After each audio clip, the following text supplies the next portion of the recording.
Kim Dane, an ordinary young man, suddenly found himself transported into the world of a superhero comic called Stardust. In this new reality, Dane made the deliberate decision to become a villain, using this role to amplify Stardust's abilities while proactively preventing all the tragic events that had originally befallen her in the story.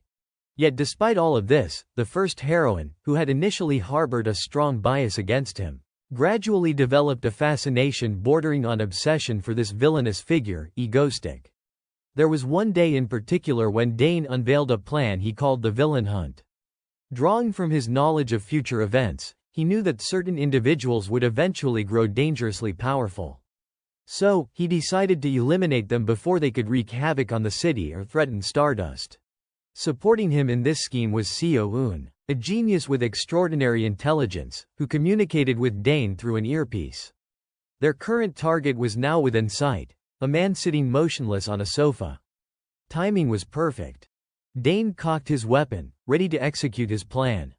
His first ability, instant teleportation. In the blink of an eye, his firearm was pressed directly to the forehead of Rhino, an A-class villain, while his second ability, telekinesis, activated. Dane's presence seemed to echo like a demon king's greeting from the depths of hell. Before even a second passed, leaving Rhino no time to react, Dane dispatched him without hesitation. Once the threat was neutralized, he picked up the stack of papers Rhino had been handling with obsessive care.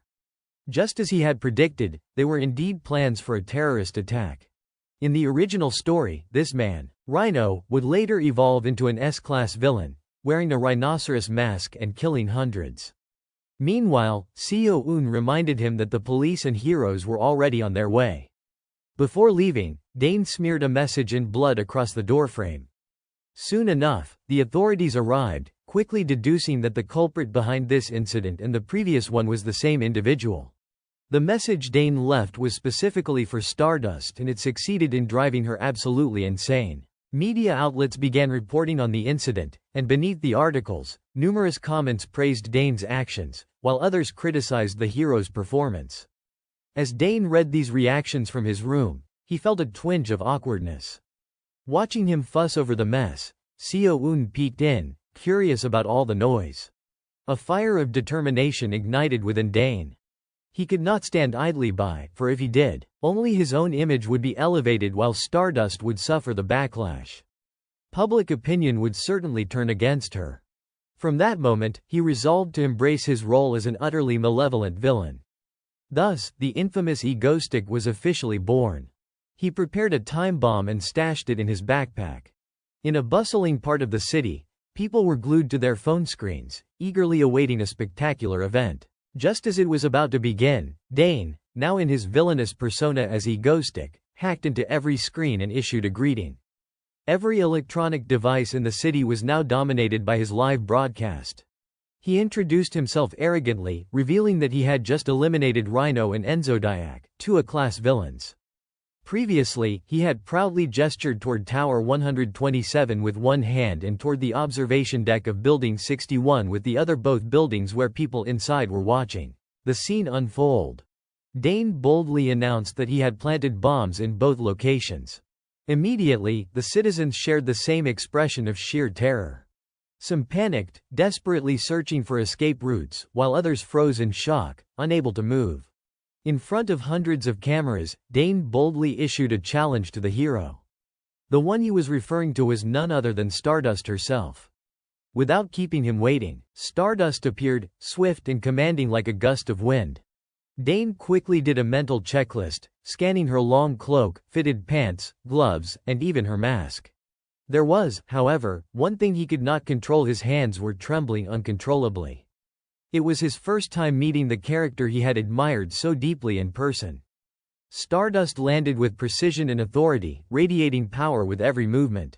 At the sight of her, Dane could not help but exclaim, a string of odd wows escaping his lips. And who could blame him? Stardust was breathtakingly beautiful, like a goddess stepping into the world. For a few frozen seconds, Dane was paralyzed, memories flooding back. He remembered the very first moment he had arrived in this world. His body was bruised and scratched, and chaos reigned all around him. All he had wanted was to return to his old world. But then, in one particular place, The light from a screen illuminated his face, and there she was, Stardust, the heroine he had once only read about in a comic. It was at that very instant that Dane abandoned all thoughts of going back. If he became a hero, he would get to be near her. But having read the story inside and out, he knew that even as a hero, he could never truly protect her. So, to safeguard Stardust, Dane made a deliberate choice. He would become a villain meant solely for her. Back when our protagonist Kim Dane was only 15, the sick, gut-twisting laugh of the man blinded by the TV never stopped. Ha ha ha ha.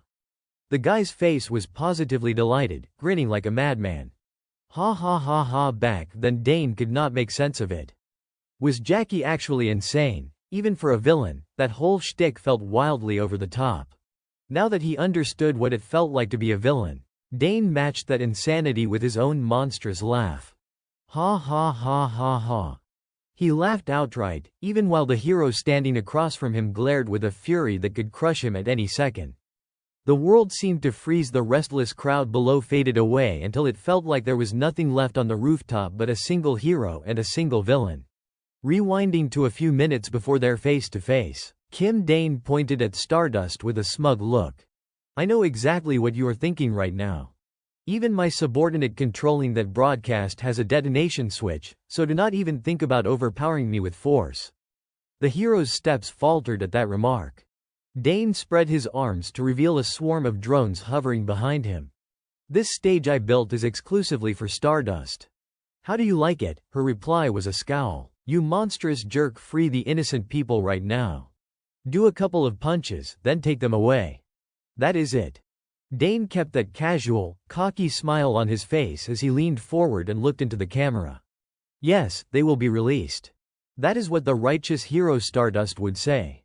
Everybody, look at me now. I am going to hack the elevator controls at each observation deck.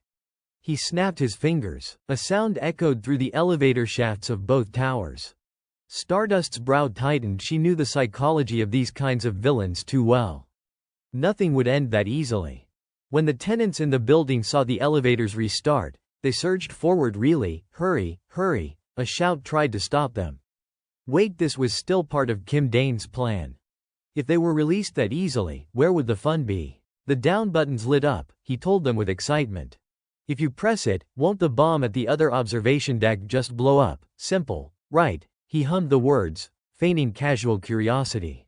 From now until the bomb goes off, 30 minutes, he announced, then cranked his excitement to the max.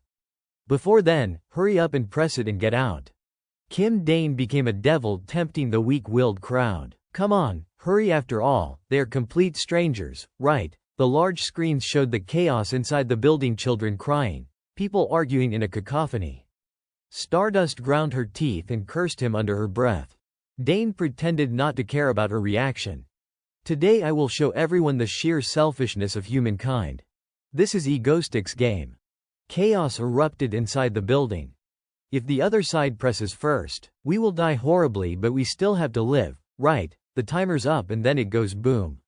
I said 30 minutes, did not I? Does that mean you want to kill the people over there with just one button? They asked, panicked and suspicious. Will they press it? We do not have time to debate. The bomb would detonate in a matter of tens of minutes. What were they to do? They would press the button. The situation descended into true pandemonium. People were pacing, unable to sit still. Damn it, what is the hero doing now? Stardust found herself unable to act rashly. Even if she lunged and took him down in an instant, any remote detonator still out there would render that useless. At this rate, the hostages. Her gaze was as cold as ice, her voice taut with warning.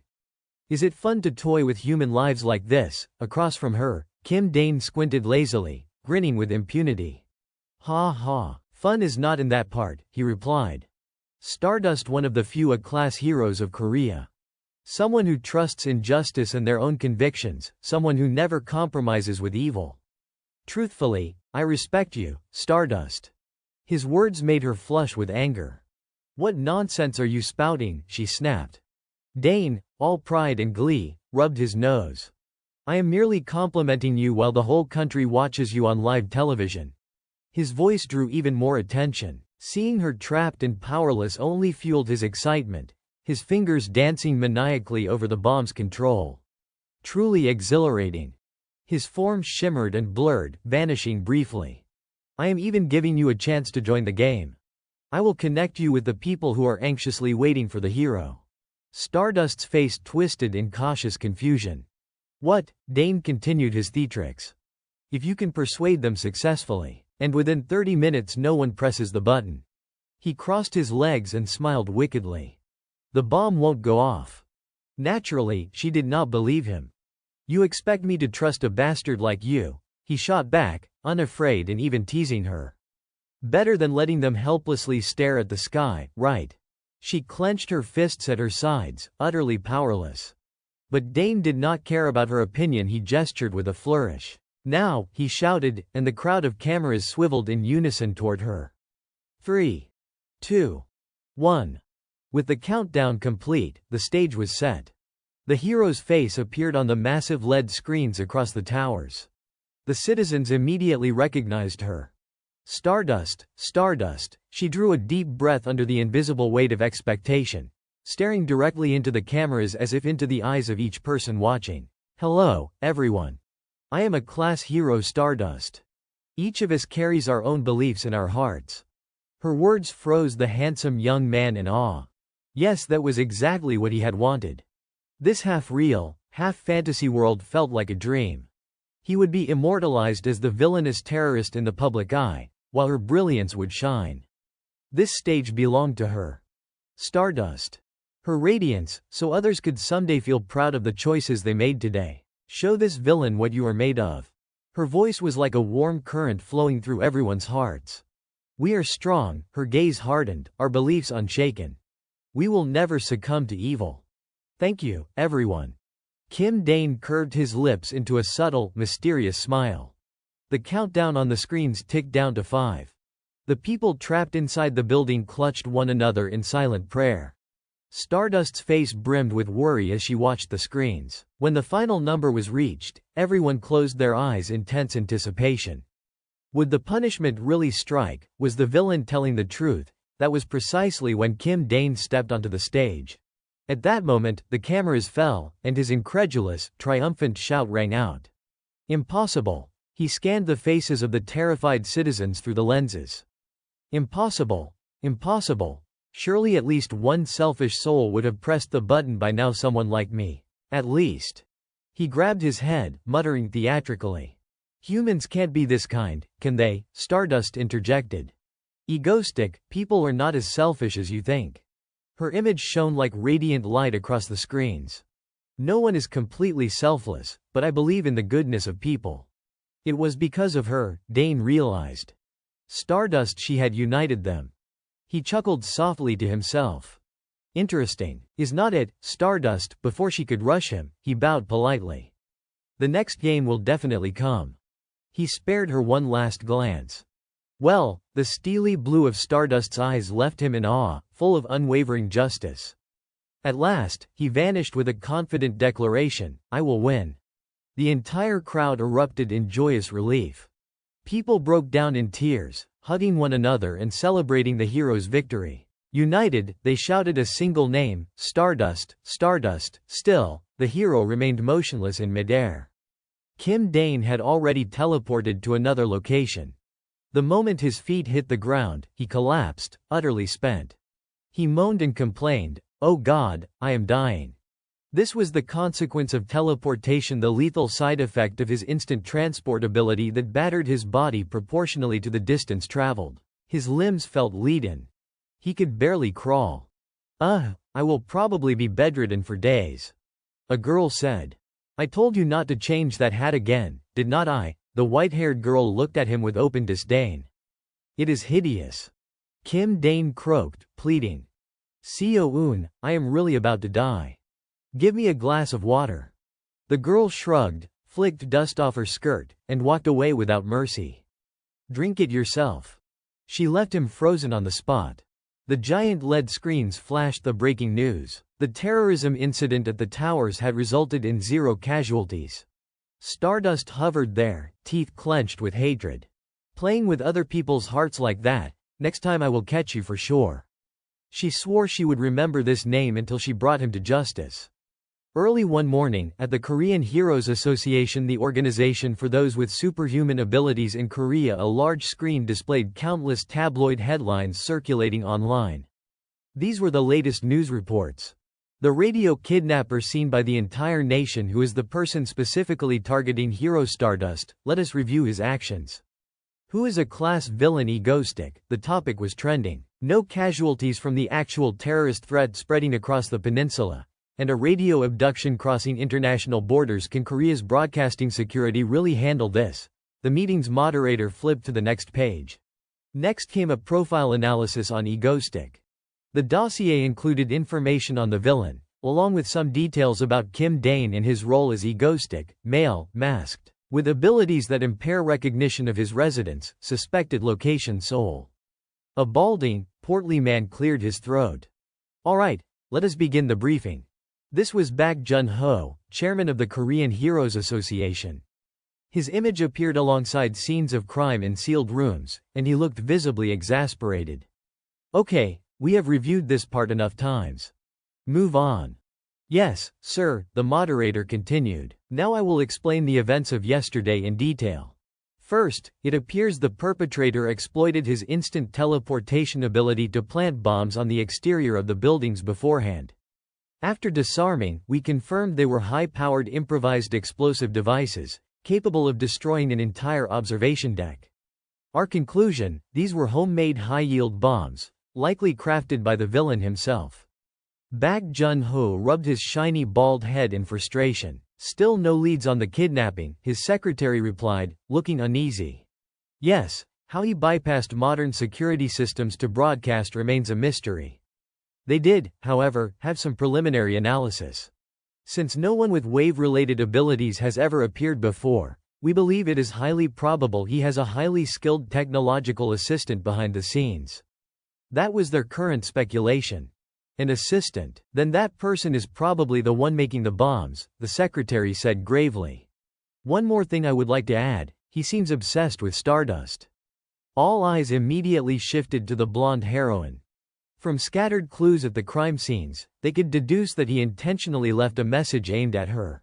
In this case, it was confirmed that he even directly referenced her through the villain's words to Seoul's A-class hero Stardust. Bak Jun-ho asked directly, how did it feel meeting him face to face? He explicitly targeted you, Stardust. She stood slightly and offered her assessment. He seems like someone psychologically compelled to toy with people's hearts. Moreover, he has the capability to organize large-scale terrorist attacks. He is a genuinely dangerous villain. 2 days later, following the recent bombing incident, Kim Dane lay in bed in his room, groaning, "Oh God, I am dying." He forced himself to sit up and crawled to the kitchen to grab something to eat. As he gulped down a bottle of orange juice, a sudden voice rang out. "Are you at it again?" Kim Dane flinched, spitting out some juice in surprise, and quickly explained, No, that is not it. Seo-eun, I am not like that." This was the first proper introduction to the girl, Han Seo-eun, the genius with superintelligence. At first, he still was not accustomed to her calling him and Big Brother as she did in the original story. According to the original story, in the future she would grow up to become an S-class villain, a genius hacker. Well, that was in the original story, but for now, he had kept the girl by his side. She was fuming, causing a commotion. "This is my home. Do not act like it belongs to you," she snapped. In truth, the two of them were at Han Seo-eun's secret base. Dane chuckled lightly. "Ha ha. Do not worry, living expenses and everything else are on me." Han Seo-eun promptly silenced him with a sharp gesture. "Shush. Just drink quietly." "Got it." Kim Dane smiled softly at her adorable threat, gently ruffling her hair. All right, got it." The warm moment was brief before she shyly pulled him along. Something else has come up. Hurry." The doors to the advanced electronics room opened and then closed behind them. Han Seo-eun sat before a state-of-the-art control panel. "Remember the girl Lee Subin I mentioned before? She is our candidate for assistant." Kim Dane did not need to think twice. The girl active on the deep web. I think she is a fan of mine." She typed a few commands and pointed to the screen. Look, she is here.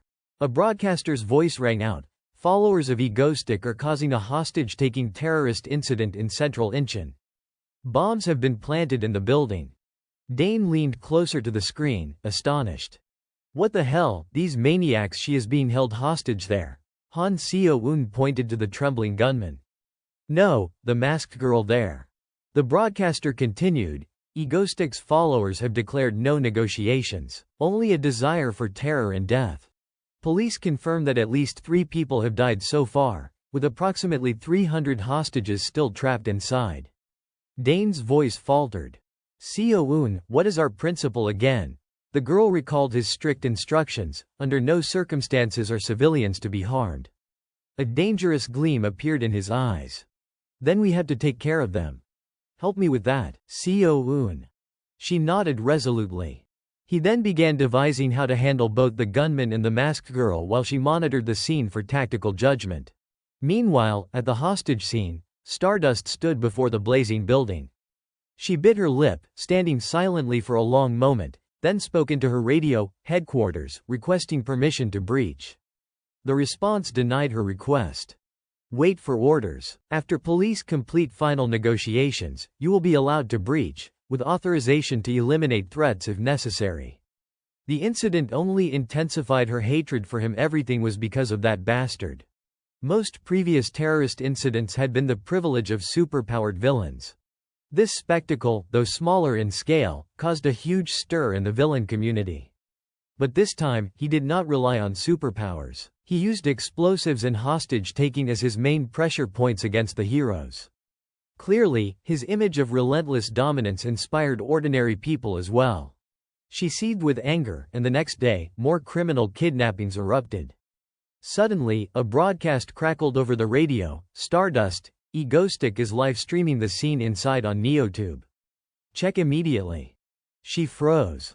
NeoTube opened on her phone, confirming it. This villain who had previously toyed with the deaths of others had appeared again. Viewers flooded in immediately. What the hell is this? The villain is live-streaming a terrorist scene. In the chat, the world's #1 villain drew only crazed comments. This is a crime scene. Yep, as long as it is not Kim Sun-yu getting released.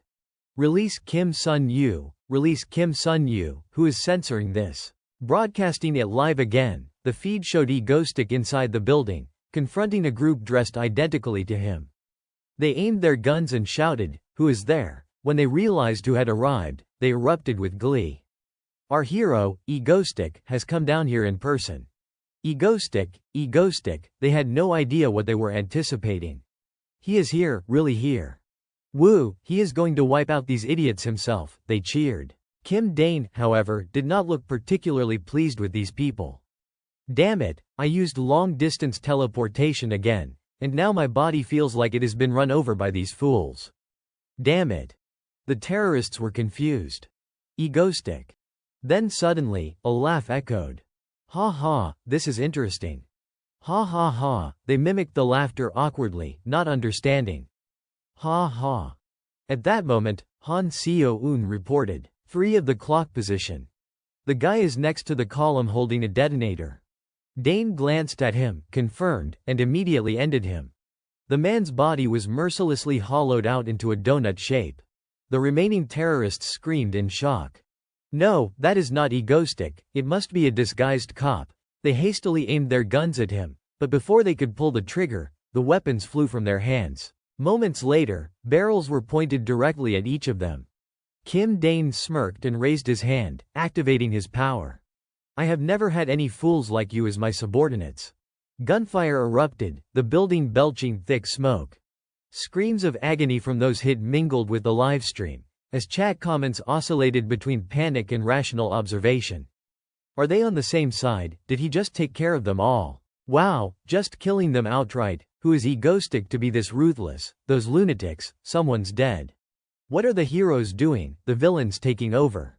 Ha ha ha, what will happen to those people? Who? Is this psychopath trying to kill everyone? Not to mention, Egoistic even looks handsome from behind. So many maniacs here. This is real, everyone. At this point, Stardust was finally authorized to enter. Priority is to ensure the hostages' safety from the terrorists and egoistic, she said, immediately moving to verify. Only one person had not yet been shot, and that was the one Dane needed. Han Seo-eun's voice rang out, "Sir, save her. From my observation, she is being dragged around by the crazies. She is not participating in the terror." The girl shrank back, clutching her head, crying in a corner. "Ah, help!" Kim Dane's hand startled her into a hiccup as he tossed her mask aside. Her voice rang out. "Did I do something wrong? Did I?" Lee Subin's eyes welled up, choking on tears. "Okay, I admit it." Sniff, she cried harder. "Okay, I admit it." Dane, impatient, said, "If you keep crying like that, you're getting a bullet." Lee Subin clamped her mouth shut. Dane turned to the hostages. Yet, with a solemn bow, he said, "I apologize. Though I did not cause this directly, I feel a deep responsibility for the imitation actions that arose because of me." The chat exploded in reaction. "Wait, what? The villain is bowing. Hold on, what is happening here?" He continued sincerely, "To all hostages and those affected by me, I will deposit compensation into your accounts. Please check. I sincerely apologize to the 3 victims who died. I will provide the highest possible compensation." Still, Dane hesitated internally, aware of the risks. "Oh man, transferring through fake accounts could easily be traced. Do not know if Seo-eun can handle it," he murmured. Han Seo-eun sighed, urging him, "Go ahead and bring her back now." Apparently, the girl had agreed. Dane hoisted Lee Subin onto his shoulder. Sniff, his body seemed to crumble instantly. The effect of teleportation has my whole body trembling." Suddenly, a tremor shook the entire floor. Dane immediately recognized the only person capable of this, Stardust. She was charging in, still trying to get a precise read on the situation. A few more days of commotion passed, and at a cafe near Yeonhee University, KPS News reported that the villain would be held financially accountable. The public erupted into chaos. Egoistic bowed at the scene of the terrorist attack. Verifying the hostages' accounts is not easy. Who is he really? KPS investigates. A blonde girl sat alone at a table, eyes fixed on her phone as her fingers scrolled through the comments. Everyone was talking. Who even is Mango Stick? That name sounds legendary. Does Mango Stick only save women? When she was not acting as a hero, Stardust went by Shin Haru, a regular college student. For some reason she sighed, drained. She remembered charging recklessly into the burning building. The assault left a mark on the whole structure. As soon as she rushed in, she caught sight of Egoistic's surprised face. She locked her target immediately. "Egoistic, you bastard, I will catch you this time." She darted in a new direction. Luckily Kim Dane's legs went limp in time and he avoided her strike. Stardust was impulsive to the point she could not react properly. Oh, damn. And just like that, she let the villain she needed to capture slip away. The more she thought about it, the angrier she felt. Shin Haru exhaled in frustration. Right then, another girl came over and pulled out a chair. "Haru, are you okay? Is the assignment too hard?" Kim Chae-yun, Haru's senior, asked gently. Haru blinked awake.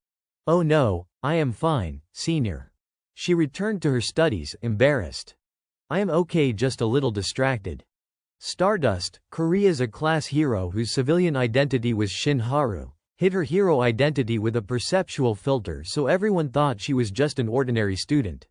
Well, maybe she was not entirely ordinary. Every man in the room seemed to notice her. Lately she would been worried about something, muttering the name Egoistic over and over, circling that hateful name in her head. Everyone was selfish, she thought. A big question loomed: why did he save a hostage? Suddenly the girl beside her pinched her cheek. "Look at you making that sad face again," Chae-yun cheerfully suggested. "Forget the assignment for now, let us go get mangoes, your favorite." Haru's face lit up at the word mango, but it was immediately replaced by Egoistic's crazed expression and that twisted laugh, ha ha ha. Haru's smile fell. Chae-yun studied her closely. "Mangoes can't fix this," Haru muttered, snapping her pen in half. "Mangoes are mine." Chae-yun cooed like she was calming a child. "All right, mangoes are yours alone." A volcanic anger burned inside Haru. That mango stick, no. Egoistic had lodged in her brain. She would make him show himself. Still, despite the fury, she cutely ate her mango ice cream. In the heart of Seoul, where the villain obsessed over the hero, an otherwise normal-looking house hid a secret. When the front door opened, another door by the foyer revealed itself. When that second door slid back, a hidden elevator appeared. Enter the elevator, punch in the code, and the doors closed as the cabin descended. Down dozens of subterranean floors lay Egoistic's base. Kim Dane lounged proudly inside a glass chamber, Egu base for short. Seo-eun scowled. Why did you name someone else's house without asking, she snapped. He gave the matter a breezy shrug. Huh, why, between us, whose house is whose anyway, right? Your home is my home and my home is your home. The girl pouted in disdain but did not deny it. What the heck, this is ridiculous. Suddenly, Kim Dane's knees refused to cooperate, sending a wave of pain through him that made him writhe and scream. Seo-eun scolded sharply. Stop babbling. Lying down like this is the only way you will recover. Do not make such a fuss. Kim Dane whimpered, do not say anything else. Between teleporting and carrying someone along, I am exhausted twice over. Then, suddenly, he grinned mischievously. Han Seo-eun, the girl with super intelligence, was sitting on the sofa. He could not help but cast a hungry gaze at her, wondering which page she was reading. His expression reflected satisfaction. Though the reason for recruiting her as his assistant was not this, the fatigue recovery capsule was undeniably the best. Seo-eun casually gave him a thumbs up, her eyes strangely sharp. What is that about? The door suddenly opened, and the person he had risked everything to rescue stepped in. I am back. Saw the fridge was empty, so. Lee Subin asked bashfully. Does anyone want a snack? Kim Dane yelped in surprise. Wait. Are not you wanted? She beamed, recounting her ordeal cheerfully. I made sure to cover my face before going out, she said. He froze, panicking slightly. That sounded even more suspicious. Yet Seo-eun put her book down and obediently ran over. But Kim Dane immediately sensed something unusual. Was she telling him to bring the girl home to do chores? He teleported in front of her instantly. Why are you having me bring this person here? The girl unwrapped an ice cream and replied casually, I just need a little help from her. Kim Dane flinched. What? He muttered under his breath. That was something to consider carefully before letting someone involved in terrorism into your home. Seo-eun. Can you guarantee she won't start shooting in our house? She sighed. That won't happen. She said it firmly. The girl had no intention of joining the terrorists. She had only been dragged out against her will by his minions. Seo-eun then pointed directly at the girl. Sister, no, brother wait. I mean, sister, Lee Subin, right, Subin jumped. Huh, how did you know my name? Seo-eun, naturally, understood completely. I know everything. Sister Lee Subin, the girl even knows your household registration. Your parents are researchers at the Han-eun Corporation, right? Subin's face went pale. How do you know that? Seo-eun calmly explained. I read the posts you made on the deep web. Those protection programs had a lot of loopholes. Do you want revenge? She stepped closer to Lee Subin. The Han-eun Corporation. Do you want to get back at what they did to your parents? I am tracking the leaders of Han-eun too. I have suffered a lot myself. The girl spoke clearly, offering her invitation. We have to find those bastards and crush them before I feel at peace. Will you help me? Kim Dane finally understood Seo-eun's reasoning. So that was it. The other girl was also a victim of Han-eun, just like Seo-eun. When he first wanted Seo-eun to become his primary assistant, he had persuaded her with the promise of helping her take revenge. Of course, his ultimate goal was to prevent her from becoming an S-class villain in the future. But this Lee Subin character, in the original story, had not left much of an impression on him, probably just a minor role. HMPH. That might be proof she was harmless, but he still had to see whether she could actually be of use. Suddenly, he snapped awake when he saw the two girls hugging and crying. Kim Dane froze, dumbfounded, as the two of them sobbed uncontrollably. Hoo hoo. Sister, huck huck. Seo-eun, he muttered, trying to keep up, but the pace of emotions was far too fast, and he alone could not match it. Seo-eun. Seo-eun, the cool, composed image he had of her completely shattered. He fell silent, watching the two girls as they let their emotions pour out for a long while, before finally settling back into the cabin. Better just lie still for now. Later that evening, at a cozy little restaurant, everyone was quietly concerned for the young couple. The place was silent, broken only by the wife's sobs. Huck huck. Tears streamed down her cheeks as her voice trembled with desperation, searching for an answer. Why are you crying like this at me? Yet the person sitting across from her looked gloomy, glaring at her, ruining her appetite entirely. I am confessing to you. So why the sad face? The situation caught the attention of someone who promptly reported it to the police. A man, expression cold and impassive, approached their table. There is a report of assault. Come with me to the station. The man cursed under his breath. Damn it. Just let me eat a little first, then get lost. The officer, unable to wait any longer, placed a hand firmly on his shoulder. Fine. Consider this a full arrest, the man said. A flash of red light suddenly gleamed from his body. In an instant, the officer was teleported to the edge of the rooftop. The twisted voice of the man followed him. Shall we go to the station together? He sneered and delivered a contemptuous kick. Fine. But I will send you first. The officer, caught completely off guard, fell helplessly from the high floor. The man's lips curled into a cold smile. Who do you think you are, talking back to me, you pathetic cop? This was an S-class villain. Kim Hok-chul, so he was a spatial teleporter. The world spun in a daze, and a scream rang out. Did you really think killing me would change this world? Han Seo-eun, the White Witch, a fifth-tier villain, appeared with a completely different aura than her current self. Stardust could not read the hero's expression until a call snapped her back to the present. N.A. Han Seo-eun, 16 years old, a fan of orange juice, shouted. Did you drink all my orange juice again? Lee Subin, awkwardly washing dishes, spoke up. Seo. I am sorry, that was me who drank it. I will buy you more. Seo-eun, glaring at her brother, suddenly ran over to hug her.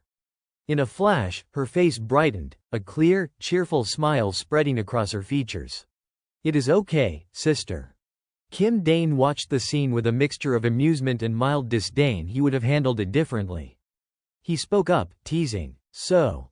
Finally giving up the whole boy disguise. The girl, annoyed, let out a sharp yell. And Kim Dane, she snapped, and he chuckled mischievously. Heh heh heh. Life passed by happily and peacefully for the three of them.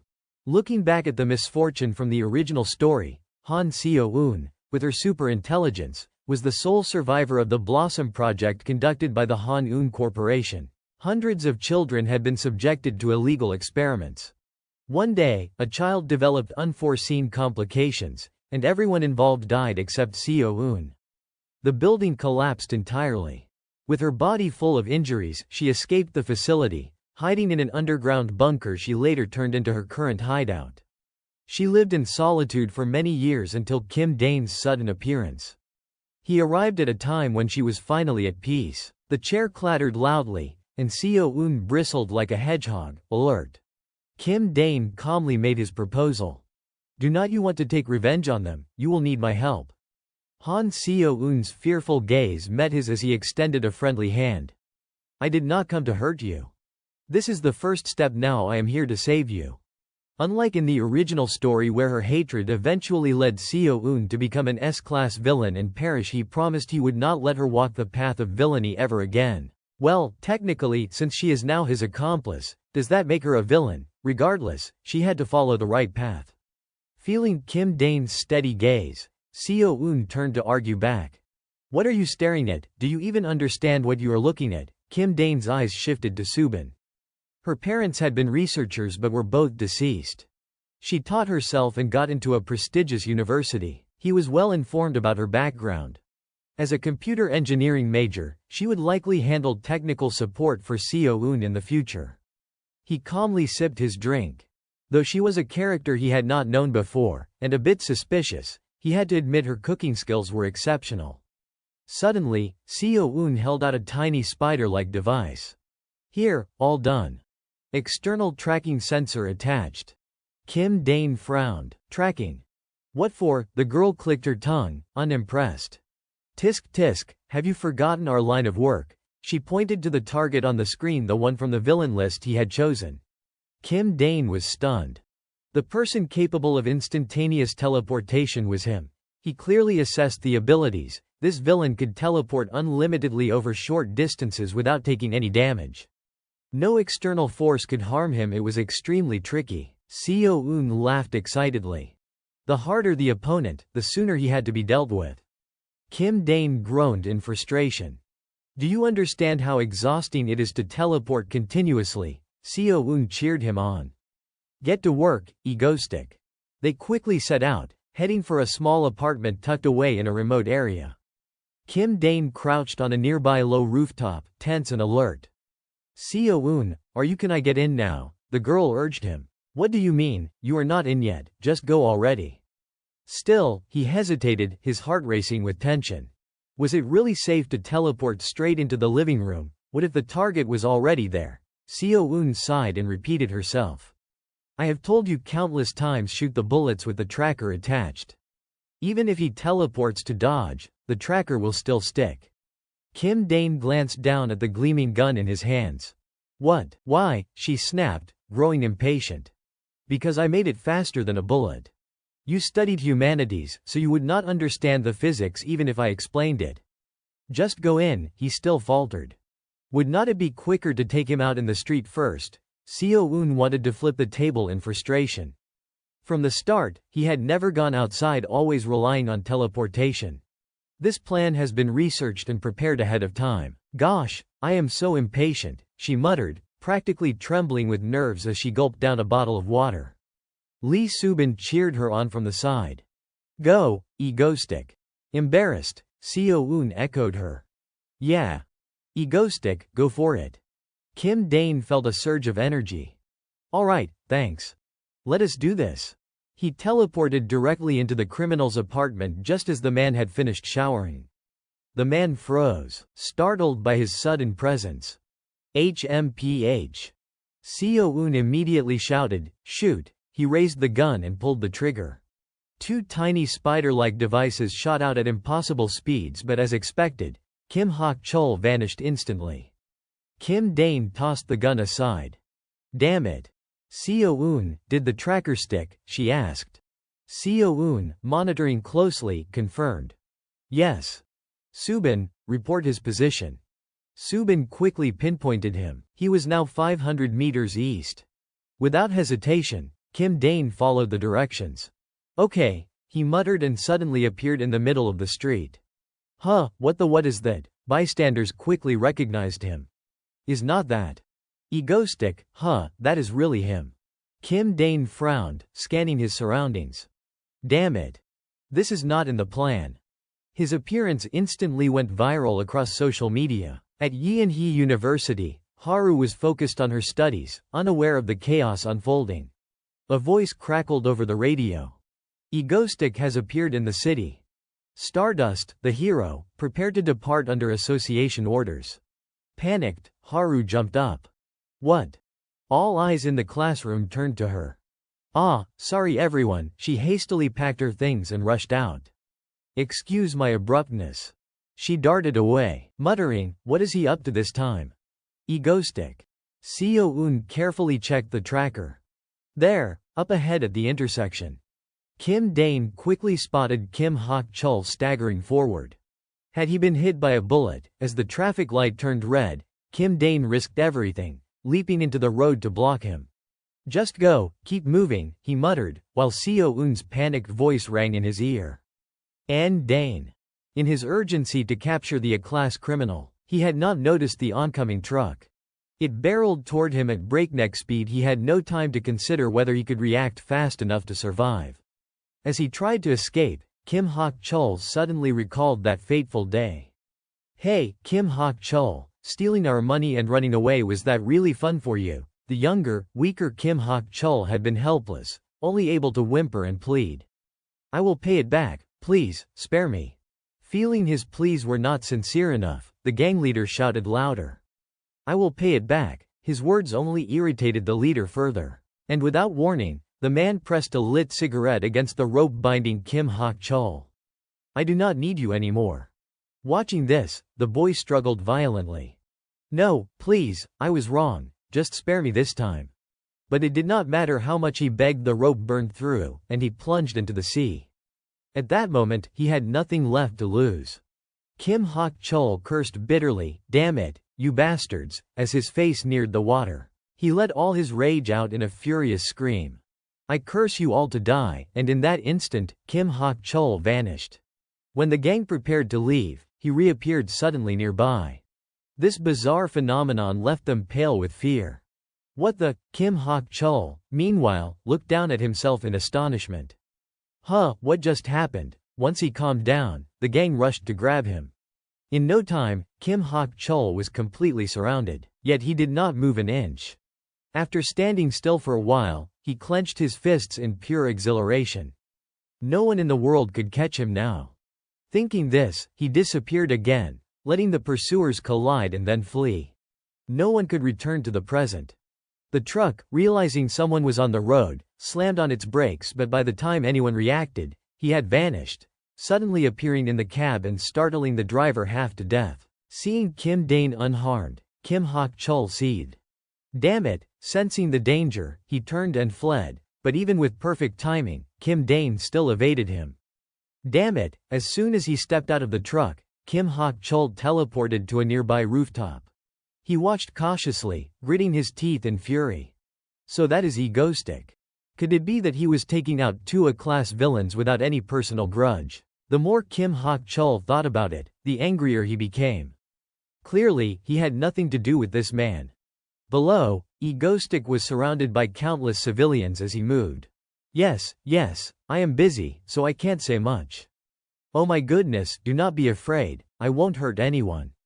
Now, down to hell with you, a class villain who can teleport instantly. As soon as these words left his mouth, a wild thought struck Kim Hak-chul. Could it be that this guy specialized in hunting down villains and taking them out? Before he could fully process the idea, Egoistic had already appeared wherever Kim Hak-chul moved. Trash villains have to be wiped out, that is my rule. Come here. Today, I am taking you out. Frustrated at being tailed so persistently, Kim Hak-chul grabbed a nearby civilian in panic. Why could he still hear that guy's voice in his ear? Kim Hak-chul immediately tossed the person aside and ran. The girl had not even fallen when Egoistic gently reached out and caught her. Oh my. Are you okay? His calm, careful tone made her blush with embarrassment. Why yes, she stammered.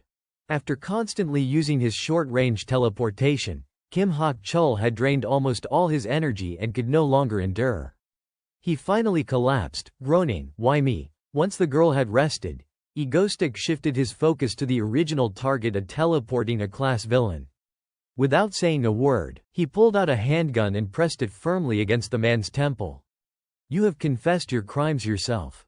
Even in his unconscious state, Kim Hak-chul tried to argue back, but Egoistic only smirked. Damn, you are a villain too, or not you, yeah, but at least I am not as despicable as you, came the weak retort. Turning to the bystanders watching the scene, Egoistic raised his voice. Everyone, this worthless scum has stolen tens of billions and killed 4 innocent people. These victims were husbands, fathers, friends, sons. Do you want to forgive this cold-blooded murderer? The crowd did not hesitate. Finish him. Yes, end him. Kill him. Hearing this, Kim Hak-chul sputtered angrily. You bastard, saying, finish him, what makes you any different from me? Egoistic's lips curved into a satisfied smile. Hak-chul, the greatest crime you will commit is later becoming an S-class villain, killing hundreds, and tormenting Stardust countless times. Snapping out of his thoughts, he leveled his gaze at Kim Hak-chul, voice low and threatening. You are equating those things with what you just did, sorry, but it looks like your life ends here. Immediately after, a pained scream pierced the air, prompting Egoistic to scan the area cautiously. What caught his attention was the sheer delight on the faces of the civilians. This reaction surprised him. What the? Normally, witnessing someone shot would instill fear, screams, and chaos.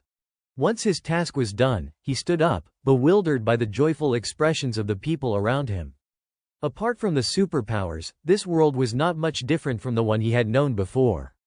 But moments like this reminded him that he was in a very different world. People here were strange. Shaking off the thought, Egoistic set it aside, removed his hat, and offered a polite nod to the crowd. "But I am the villain here. Are not you scared?" Seeing his calm demeanor, the surrounding civilians hesitated slightly. Just then, a familiar voice rang out. Egoistic immediately recognized the speaker. He lifted his gaze skyward. Stardust. "Damn, I have been drawing attention for too long." Stardust descended swiftly, pointing at him and scolding, "You bastard." Egoistic did not flinch, his attention fixed on the newcomer. Normally, she appeared to be a slightly aloof college girl, but as a hero, her tone shifted dramatically, like something out of a period drama. Noticing this, the simple mode filter kicked in, making her look irresistibly cute, though Stardust completely misread it. "What have you done?" she demanded. Even with her flustered excitement, Egoistic maintained his villainous composure. "What do you mean, done? I just dealt with a ruthless A-class villain, killed him and stopped a bank robbery. Nothing more than the work a hero should have done." Stardust had no argument against that. Observing her reaction, Egoistic continued calmly. "See, I have not done anything wrong. An A-class villain can be judged on the spot by a hero. Right?" Unable to counter, she changed the subject. "Egoistic, do you think you are a hero?" The question caught him off guard. I am the villain." Saying that, he suddenly realized something. With so many people around, plenty must be recording Stardust in action and cheering her on. This was the perfect crowd. Shaking off his thoughts, he chuckled and gave a casual clap. "Indeed, Stardust. A villain like me punishing the wicked, it is technically against the law." Yet, he could not help but admire her unwavering sense of justice. Perhaps today was a good day to retreat. His words sparked murmurs among the onlookers. "That is right. Are villains only supposed to hide from heroes? He sounds impressive."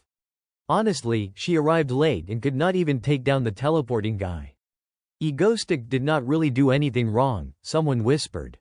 Stardust could not help but feel uneasy and disheartened. Not only her, but even Egoistic could sense the world spiraling into chaos.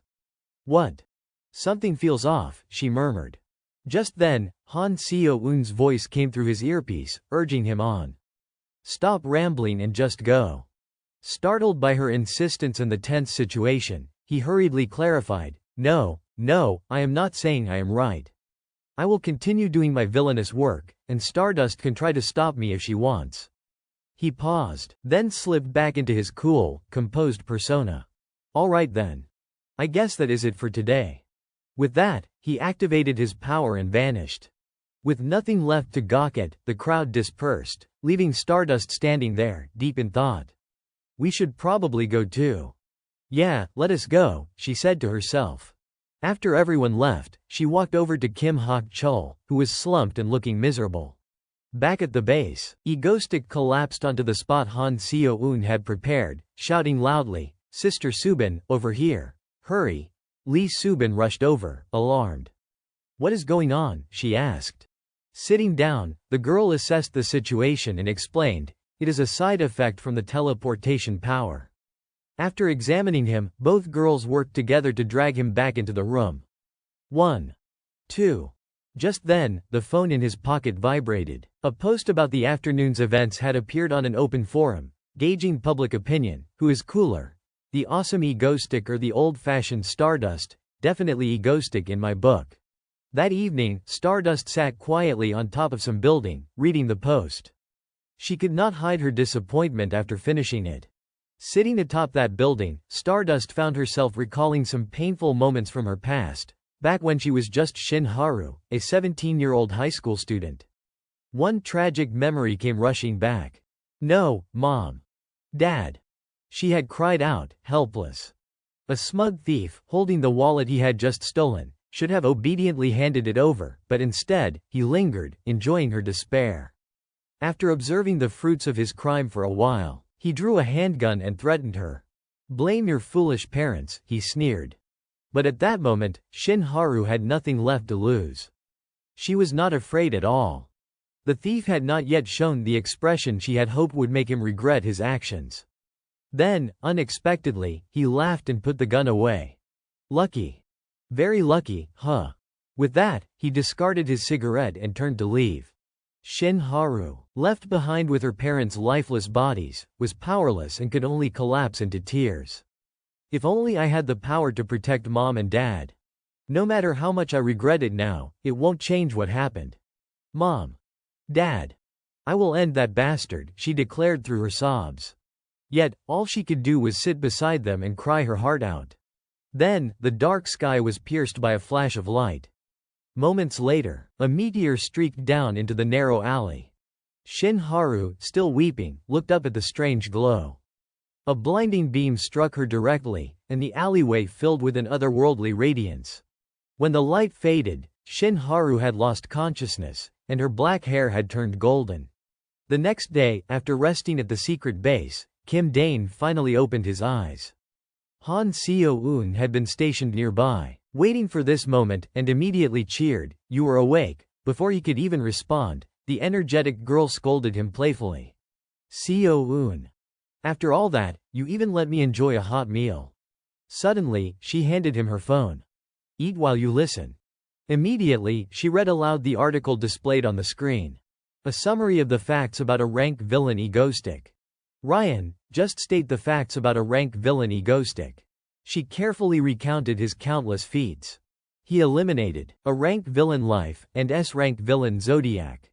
For the Korean public, already fed up with disasters, he even orchestrated and contained special situations at the observatory without casualties. Just when it seemed the article would end, she continued, he also suppressed violent cultists and hostage-taking terrorists, compensating all the hostages afterward. Pausing briefly, Han Seo-eun read the rest of the report.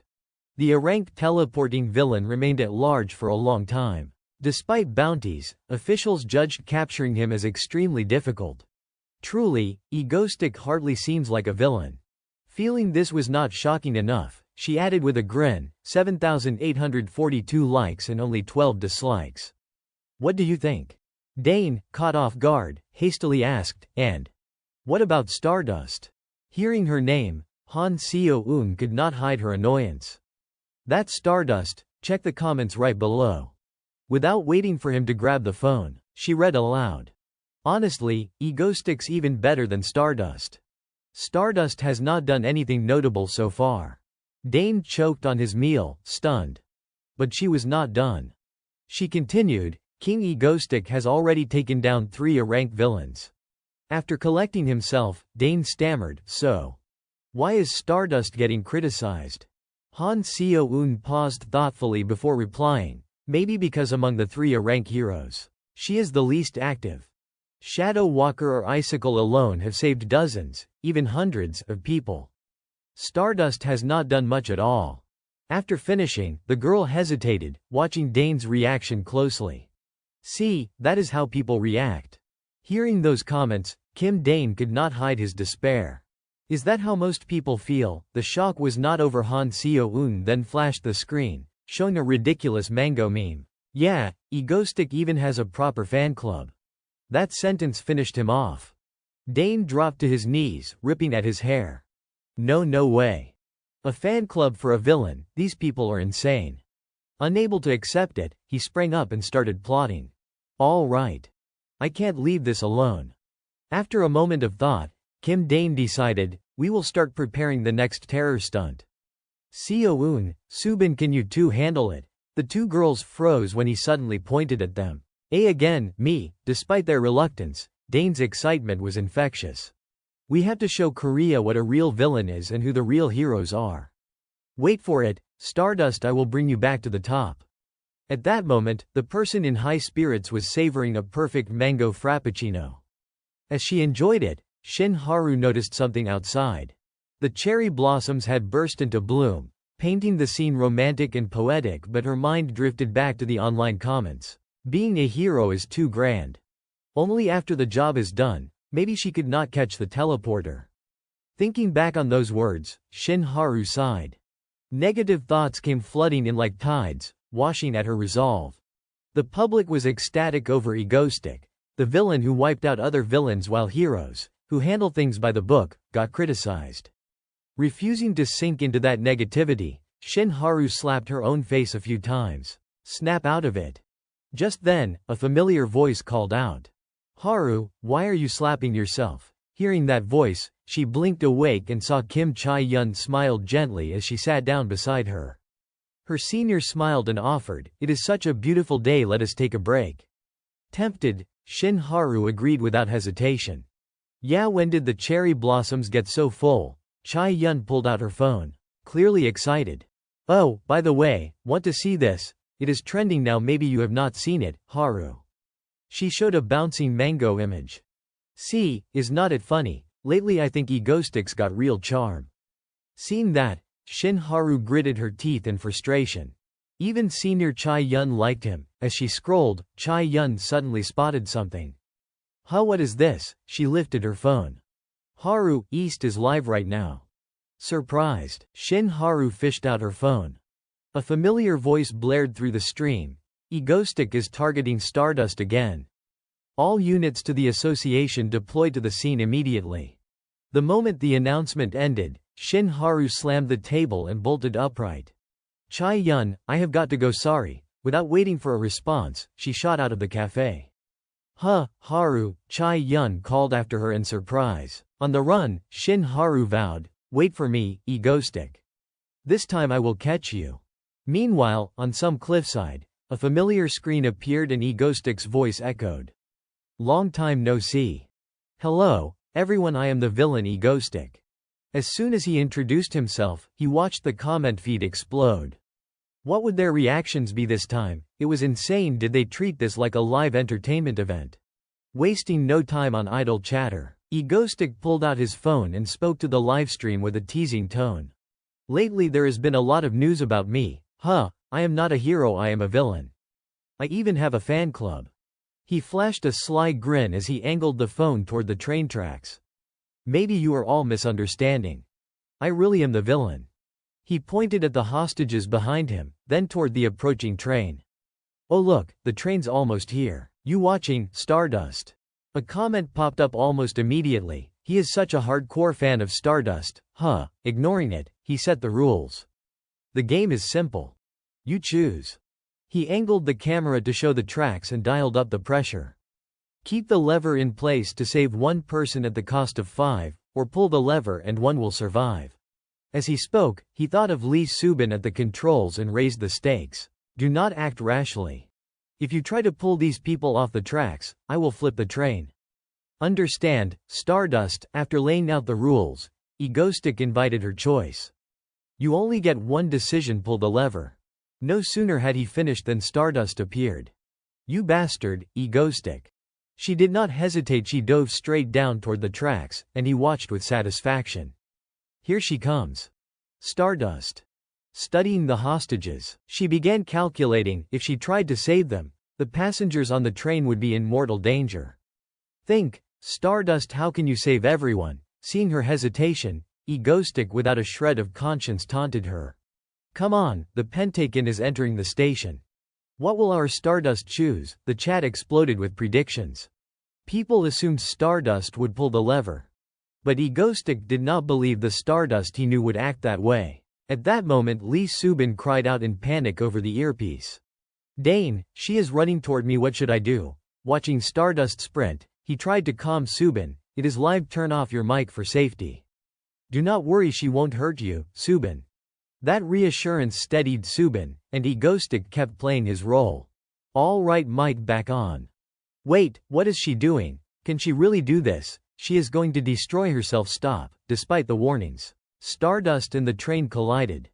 Drawing on every reserve of strength and willpower, she braced herself, trying to hold on. But the train suddenly accelerated beyond expectation, and Egoistic was taken aback. It is moving faster, he panicked. Subin, wake up. But Subin was still unconscious, no response. He had not anticipated this. Watching Stardust stand stunned at the base of the embankment, Egoistic pushed his psychological assault further. One by one, the worst-case scenarios played out in Egoistic's mind like a movie. Could it really be that if the people tied to the tracks were killed, no matter how heroic Stardust's path might appear, her image as a courageous superhero would be completely shattered? Thinking of that possibility, Egoistic tugged at his hair anxiously. What should I do? At that moment, the train was barreling closer to the unfortunate girl. Seeing this, Stardust gritted her teeth and poured more power into her efforts than ever before. The train did not slow. She pushed with every ounce of strength she had. Even as the front of the train crumpled almost beyond recognition, it still did not lose speed. From his perch above, Egoistic stared at her, heart hammering. Please. Please. As the train closed in on the hostages, all he could do was silently pray. Then, something caught his attention. After all her efforts, Stardust finally managed to stop the train and the entire ordeal had been captured on camera. Witnessing this unbelievable feat, Egoistic's excitement was uncontainable. She did it. She actually stopped it. Finally, a temporary escape from the dead end. Amid the chaotic, raw scene, he was brimming with anticipation. Come on, show yourself. Stardust. Would she be okay? The train had been moving too fast. Watching the live feed on his phone, Egoistic's mind raced. Had she been hurt? Was this it? But then, in that very moment, the familiar figure of Stardust appeared. Seeing the girl he had been waiting for, safe and unharmed, he could not hide his thrill and cheered aloud. A moment later, he quickly reminded himself of his role. Wait, no. She stopped it. She actually stopped it. She held out. My plan did not account for this. Focusing on the stunned Stardust below, Egoistic mentally coaxed himself. She had found her own solution to this impossible dilemma. That is right. His proclamation caused the comment section to erupt once again. Reading each line, he could barely contain his excitement. Yes, this was exactly the kind of reaction he had hoped for. See that? Bursting with pride, he could not help but praise the girl below again and again. This is the hero known as Stardust. Watch her powers ignite purely out of the desire to save others. After exhausting herself, Stardust finally collapsed, unable to hold on any longer. Seeing this, worry flooded Egoistic's eyes. Forgetting any concern for appearances, he leapt down to check on her. Approaching the girl, he felt a pang when he heard her mutter in irritation. You damn Egoistic. No matter how vexing the remark, he focused on the present. All right, Stardust. You did exceptionally well, in ways I could never have imagined. This is your victory. After speaking, he brushed her face gently, letting her rest, then offered a few final instructions. I am leaving now. Rest well. Soon, other heroes will arrive to assist you. Once Stardust had a moment to recover, he stood, removed his hat, and expressed his condolences to the watching crowd. Yes, this concludes my little terrorist operation. Thank you all for observing. Following his announcement, the screen went black, and a shocking comment appeared. What is with those two? Why's the atmosphere so vague? The next morning, at the secret base, Han Seo-eun burst in full of energy, running around wildly. Wake up, you sleepyheads. Kim Dane and Lee Subin, still drained from yesterday's events, could barely move. Oh, good grief. Morning, Seo-eun. Seeing their exhausted state, the girl paused for a moment, thinking, just one terrorist incident and they are already wiped out. Not bothering to scold them, Han Seo-eun gestured toward the table laden with food. Come on. Their eyes lit up like headlights at the sight of the steaming dishes. Seo-eun, did you make all this? Fully awake now, Dane walked over and ruffled her hair in praise. Thank you, Seo-eun. It is nothing, she said shyly, then playfully pinched his side. While Kim Dane flinched, Han Seo-eun quickly took her seat at the table, urging, eat fast, or it will get cold. Soon, the three of them were seated together, diving into breakfast. Enjoy your meal, she added cheerfully. Everyone focused on savoring the food, but as they ate, Han Seo-eun's attention was caught by the nearby remote. She grabbed it, wolfed down her meal, and dashed to the sofa to turn on the TV. Let us see the latest news. The broadcast started, and she excitedly pointed at the screen, eager to see how yesterday's exploits had been reported. Next story. Even Dane, mid-bite, could not hide a sense of pride. His image as a villain had clearly been cemented, and of course, Stardust's heroic feat had elevated her reputation as well. A double win, hitting 2 targets with 1 arrow. Just then, Han Seo-eun suddenly burst into laughter at the screen, her strange excitement leaving Dane puzzled. What is going on? She pointed at the screen, shouting with excitement. They are saying you two are dating. At that moment, the commentator's voice filled the room. This comes after a rank hero Stardust stopped the runaway train yesterday morning.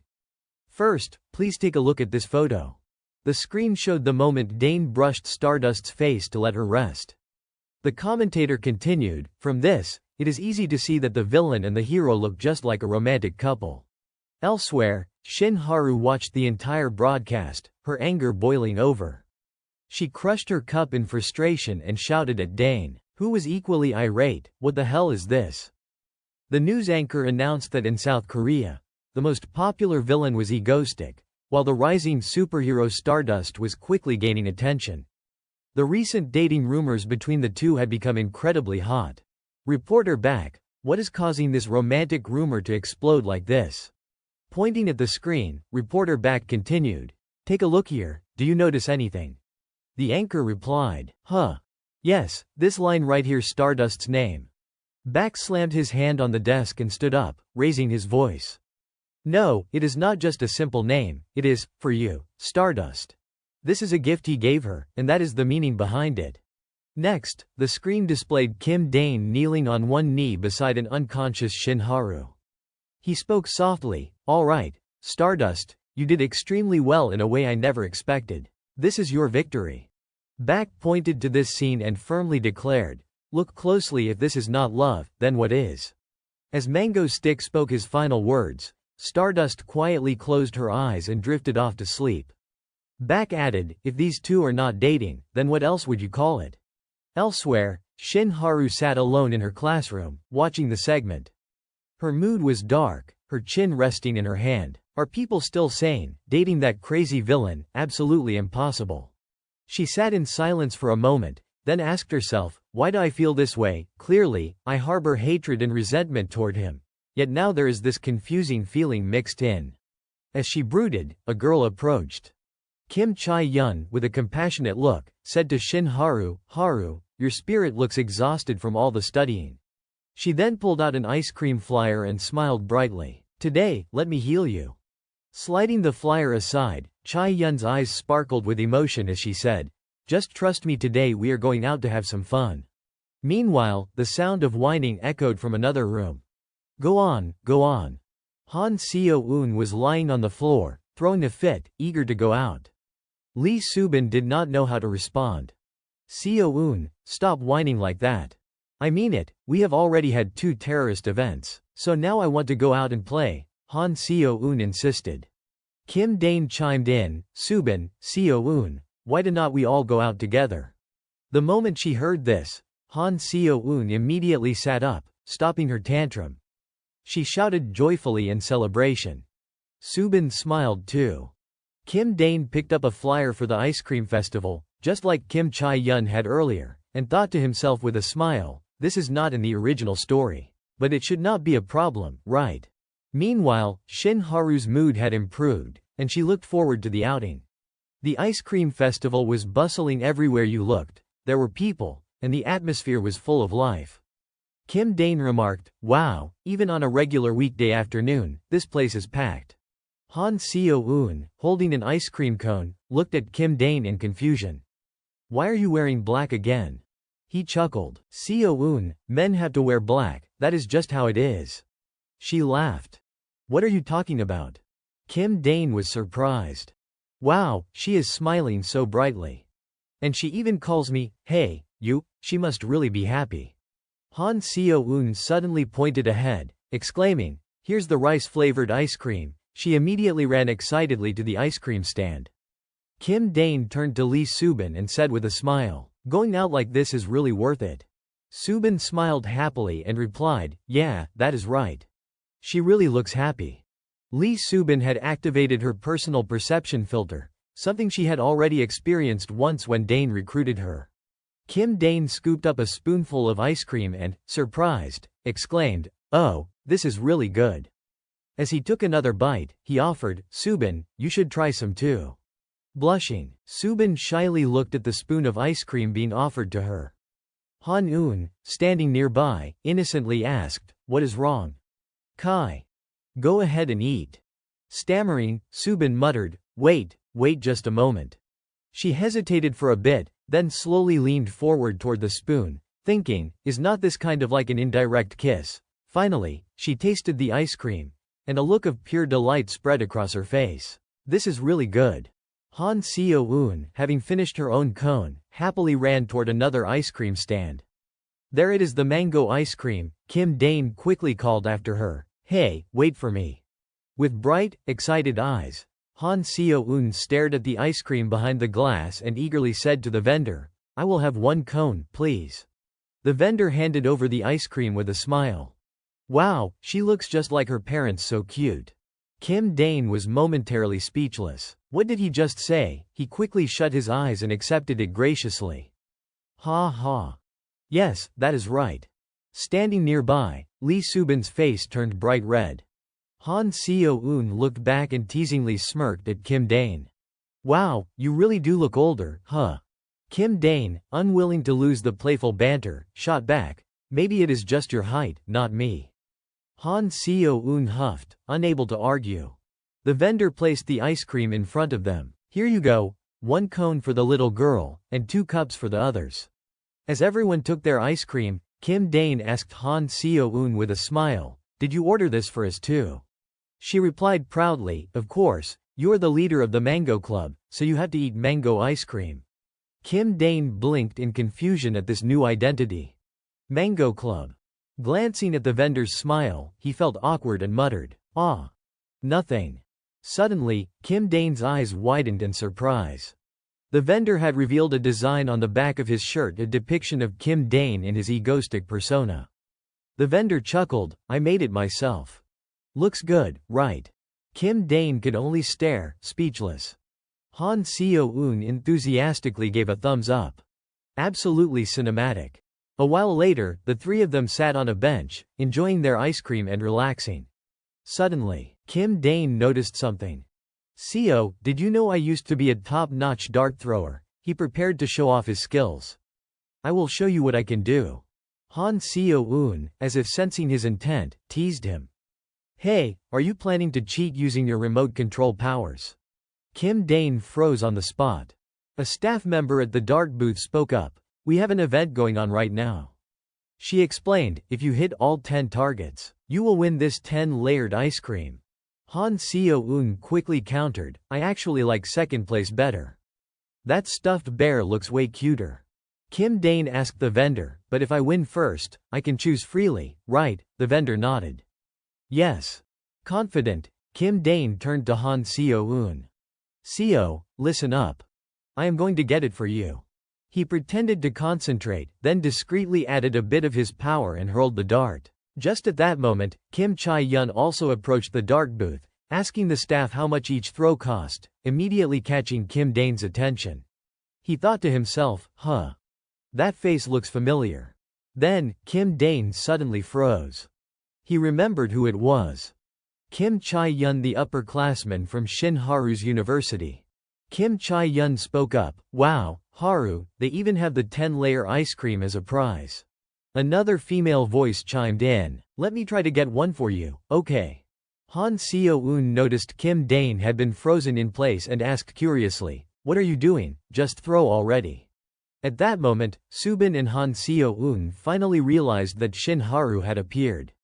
The three of them immediately broke into a cold sweat, not daring to make a sound.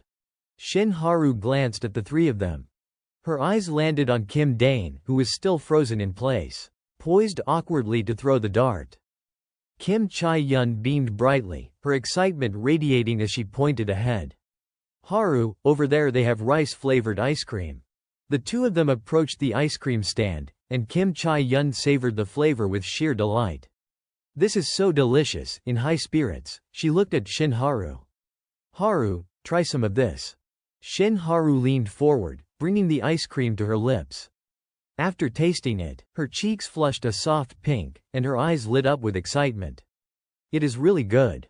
Kim Chae-yeon, holding her own ice cream cup, smiled in satisfaction. Finally, your expression has relaxed, Haru. It seems something had caught both of their attention simultaneously. Kim Chae-yeon reached for Haru's hand, her heart full of glowing warmth.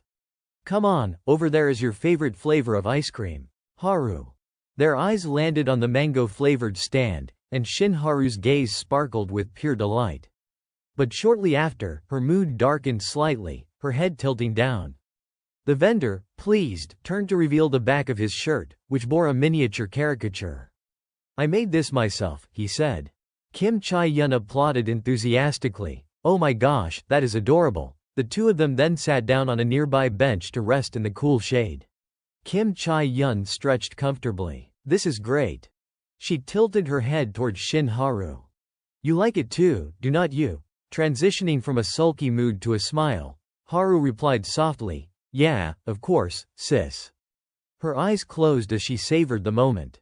Beneath the towering cherry blossom tree, a few petals drifted down gently, and Shin Haru thought about how long it had been since she would had a chance to simply enjoy the scenery. A small smile played at her lips, eyes shut, savoring the peaceful moment. Soon, Kim Chae-yeon pointed toward the next food stall. Haru, after finishing this, let us try that one. Shin Haru watched her intently, intrigued. Darts, she asked, immediately brightening. Sounds fun. Colorful balloons were neatly arranged on top of the stall, creating a festive vibe. A friendly staff member handed them the darts, explaining, there is an event. If you hit all 10, you will win the 10-layer ice cream. Shin Haru looked at the staff politely. Okay, thank you. Her characteristic blue eyes scanned the scene, landing on 3 players who were sweating nervously. They look like a young couple, she thought. But why is the girl's hair silver? Should not it match her granddaughter's age better? She looked longer at Kim Dane, feeling a sense of familiarity about him. Meanwhile, Kim Chae-yeon, standing behind her, called out excitedly, Haru, go ahead. Throw it. Haru responded promptly, okay. Shin Haru launched a dart, leaving a brilliant streak of orange light. Kim Chae-yeon clapped with glee, right on target with one throw. Kim Dane, watching her sweat glisten, felt a twinge of worry.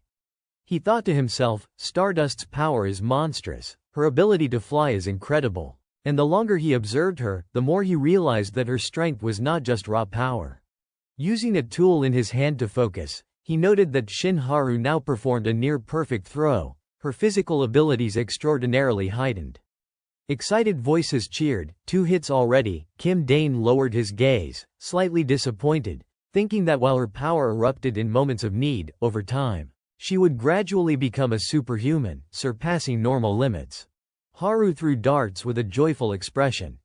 Not only had her senses sharpened, but her instincts had developed as well, allowing her to immediately notice anything unusual. She found it curious that Kim Dane seemed dejected, and she wondered why, silently observing him as he pondered how to prove something to himself.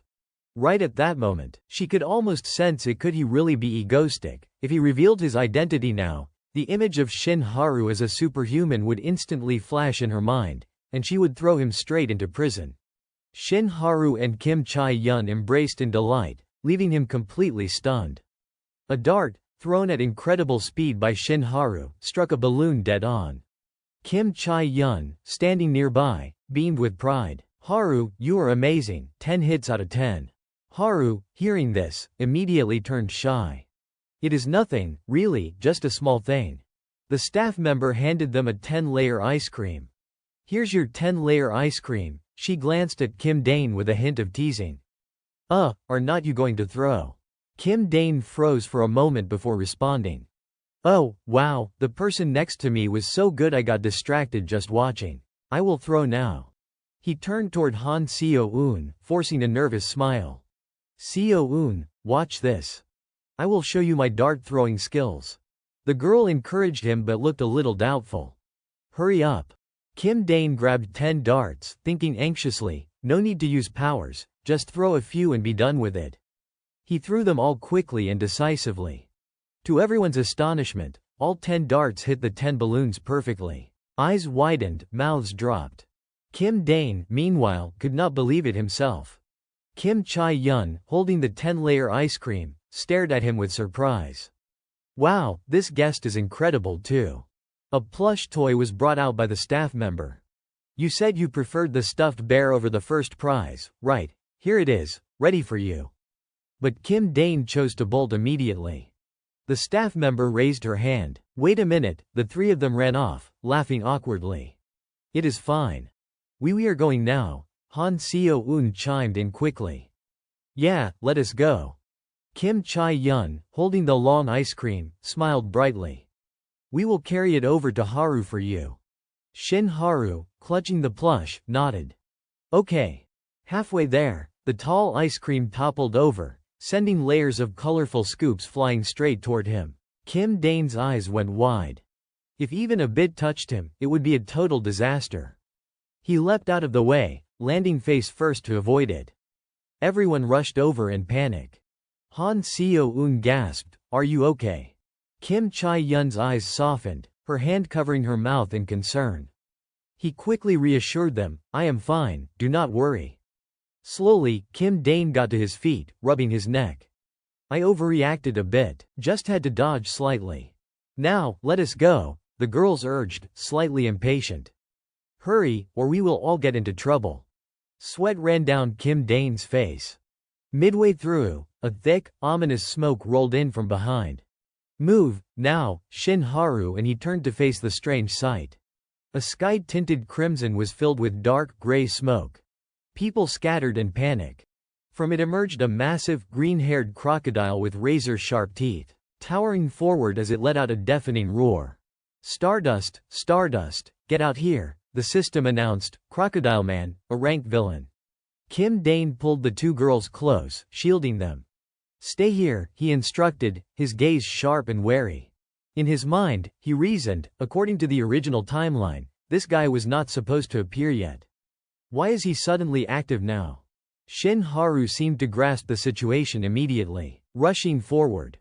Kim Chae-yun gasped. "Haru." Pain flashed across Kim Dane's expression. "If we run back to the guild for the perception filter now, it will be way too late."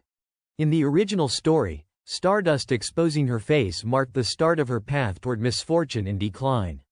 Seeing a woman with golden hair, hiding her face, was strictly forbidden. Any appearance would inevitably lead to trouble in the canonical timeline. A sharp pain shot through Kim Dane's body. He ground his teeth against it. "Even if it collapses, I won't let that happen," he bellowed. Suddenly violet streaks of light erupted around him, growing brighter and more intense by the second. His everyday clothes flew off and scattered. When the light cleared, he stood there in a sharply tailored suit and a stylish hat, an image completely unlike his usual self. "I will pick up my things later," he said. "Seo-eun," the girl behind him asked, startled. "What are you doing?" He did not answer her gently. He began issuing orders. "Get the broadcast ready. I need you on the feed." Han Seo-eun sat there clutching the plush toy, wide-eyed as Dane went into full performance mode. He paced, shouting lines into the microphone. "Egoistic here, if Stardust does not show up, I will tear this place apart." A gleam of gold light flickered in his eyes as the speakers came alive. "Hello, viewers." A black speaker boomed his voice out into the city. "The true villain of our age," Kim Dane said into the mic, bearing a smile that revealed his teeth.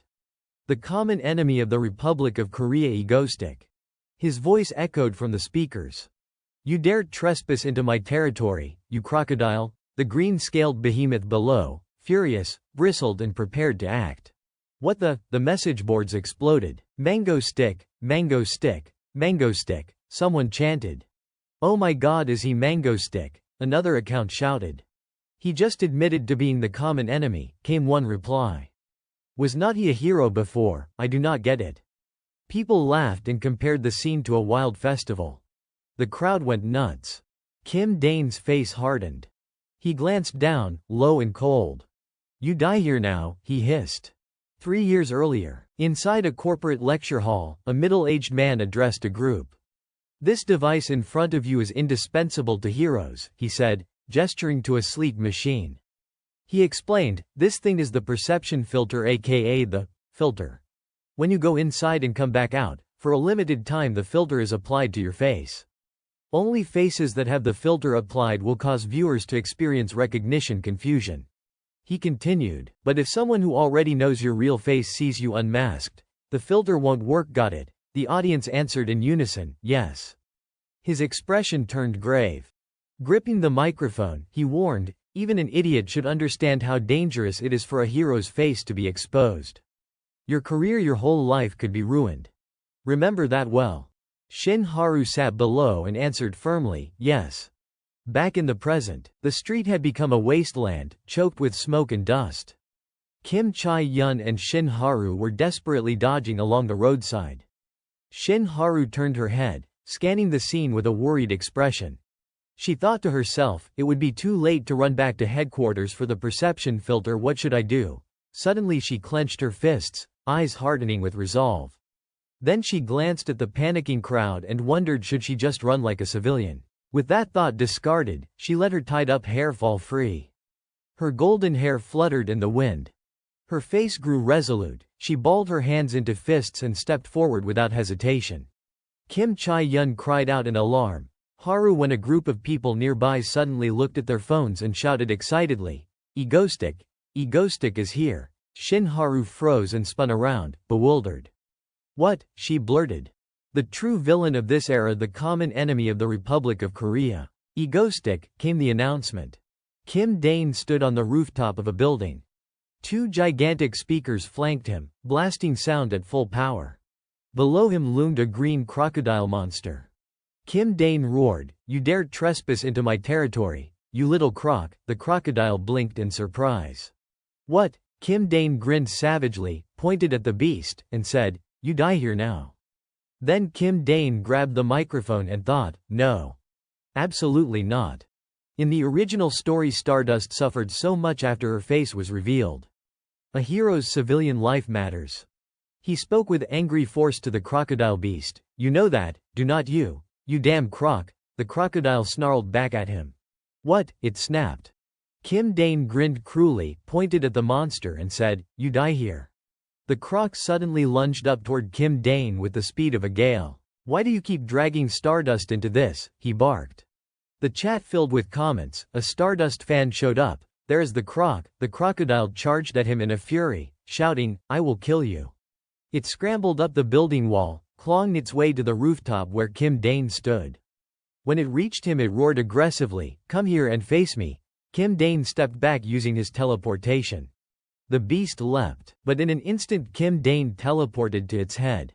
"What do you think you are doing?" he snapped, then slammed down on the croc's skull with a savage satisfaction. "You know my name, but you did not know I can teleport." The crocodile recoiled, flailing its limbs blindly to strike him. But every time it swung, Kim Dane vanished before its eyes. It howled in frustration, "You coward, fight me one-on-one like a real villain." Kim Dane stayed calm. "Hey, I am the villain here." Right away the chat blew up. "He is the villain," still insisting he is the villain today. Kim Dane stared at the comments, baffled. More comments. "Why is Egostick running over there?" He thought fast.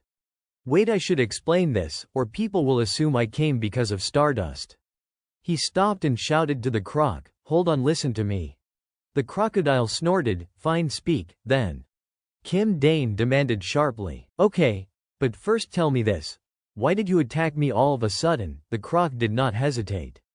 "Obviously I targeted Stardust. You looked way too interested in her, so you are my enemy." Kim Dane froze, incredulous. "What the hell, what kind of logic is that?" The chat mocked. "That dumb villain even knows Mango Stick likes Stardust. He may not know Egostick can teleport, but he knows he likes Stardust. Ha ha. Two dudes fighting over one girl. Was not Egostick supposed to be here instead of Stardust? What is going on? How did these two get tangled up? Ha ha ha." Suddenly the crocodile jabbed an accusing claw at Kim Dane and thundered, "Besides, you said you would kill me first." The chat erupted. "Ha ha, so true."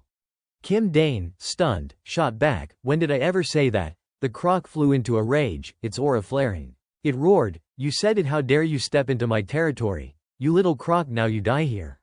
The crocodile continued to interrogate Kim Dane. You said that, did not you? Kim Dane panicked, scrambling to defend himself. No, I did not say anything like that. Comments in the livestream popped up immediately. Why is the croc talking so sweetly? How is that a threat? Suddenly, the crocodile seemed to reach its limit. It let out a furious roar at Kim Dane. I have had it, I am really losing it. It opened its long, gaping mouth, and a fireball slowly began to form inside. Kim Dane's expression instantly shifted to one of fear. Eyes wide, he thought, is not that its ultimate skill? Before he could even finish thinking, the beast unleashed a massive jet of flame from its mouth, scorching nearly everything in its path. Crocodile Man ultimate fire-spitting skill. Luckily, Kim Dane reacted quickly, teleporting just in time to dodge the potentially fatal attack. He reappeared behind the crocodile, staring in horror at the devastation it had just caused. One hit from that and it would have been over instantly. The crocodile turned its head, eyes sharp, and hissed at him. Surprised, egoistic. Kim Dane did not hesitate. He whipped out a black cloth, and instantly countless guns emerged from it. They all shot forward toward the crocodile. His gaze cold and unwavering, Kim Dane clenched his fist and said, "See you in hell, bastard." Every gun fired simultaneously. A series of deafening explosions shook the air, and the battlefield was engulfed in smoke and debris. Kim Dane flew upward, peering through the clouds of smoke, and wondered, did I take it out? The livestream comments erupted. Oh no. Could it be that after taking all that firepower, the croc is still alive? Sure enough, the crocodile lunged out from the smoke, roaring, "You think a handful of bullets could harm me?" Suddenly, Kim Dane's mask fell off, visible on the livestream screen. Quickly, he teleported away from the phone and pulled out a gas mask, standing high above and glaring down at the beast. No, I need to do this to catch it off guard. He tossed an unidentified object toward the crocodile. The beast, thinking little of it, opened its jaws and swallowed the object whole. It roared in frustration, "You damn mosquito swatter." Then a burst of intense light shot out from the object inside the crocodile's mouth. The beast convulsed as if electrocuted, writhing in pain, golden light crackling across its body. Kim Dane studied the scene carefully. So this is why Stardust struggled so much against its thick hide in the original story. You really thought I would not prepare for this? After taking the attack, the crocodile was drenched in blood, dazed for a moment, and then collapsed completely, unconscious. The livestream exploded with comments, "Mango Stick, Mango Stick." The guild needs to officially make Mango Stick the hero, yet he still calls himself a villain. The guns Kim Dane had summoned earlier lost power and slowly fell to the rooftop. Kim Dane descended to the rooftop as well, surveying the ground littered with firearms. Kim Dane slowly gathered the guns scattered across the rooftop, his movements shaky and exhausted. He lifted his head to the sky and groaned. Damn it. That took way too much energy. I wanted to make it look cool with some extra powers, but I am completely drained. Even holding this phone is a struggle. At that moment, he remembered the livestream phone. He glanced at a comment. So you came here to take out a villain? Flustered, Kim Dane began to explain frantically. Yeah, that is right. No, everyone, I came here just because I hate that damn crocodile. Do not think I am doing this for Stardust or for the greater good. Comments flooded in, everything he says makes sense. Suddenly, a golden light descended onto the rooftop where Kim Dane stood. It was Shin Haru. She landed gracefully, standing up slowly after the spectacular descent. Shin Haru stepped closer and questioned him directly. Did you take that guy down? Kim Dane remained calm. Yeah. He was blocking the way, so I handled it. Shin Haru's expression grew wary. She looked at him coldly and asked, why?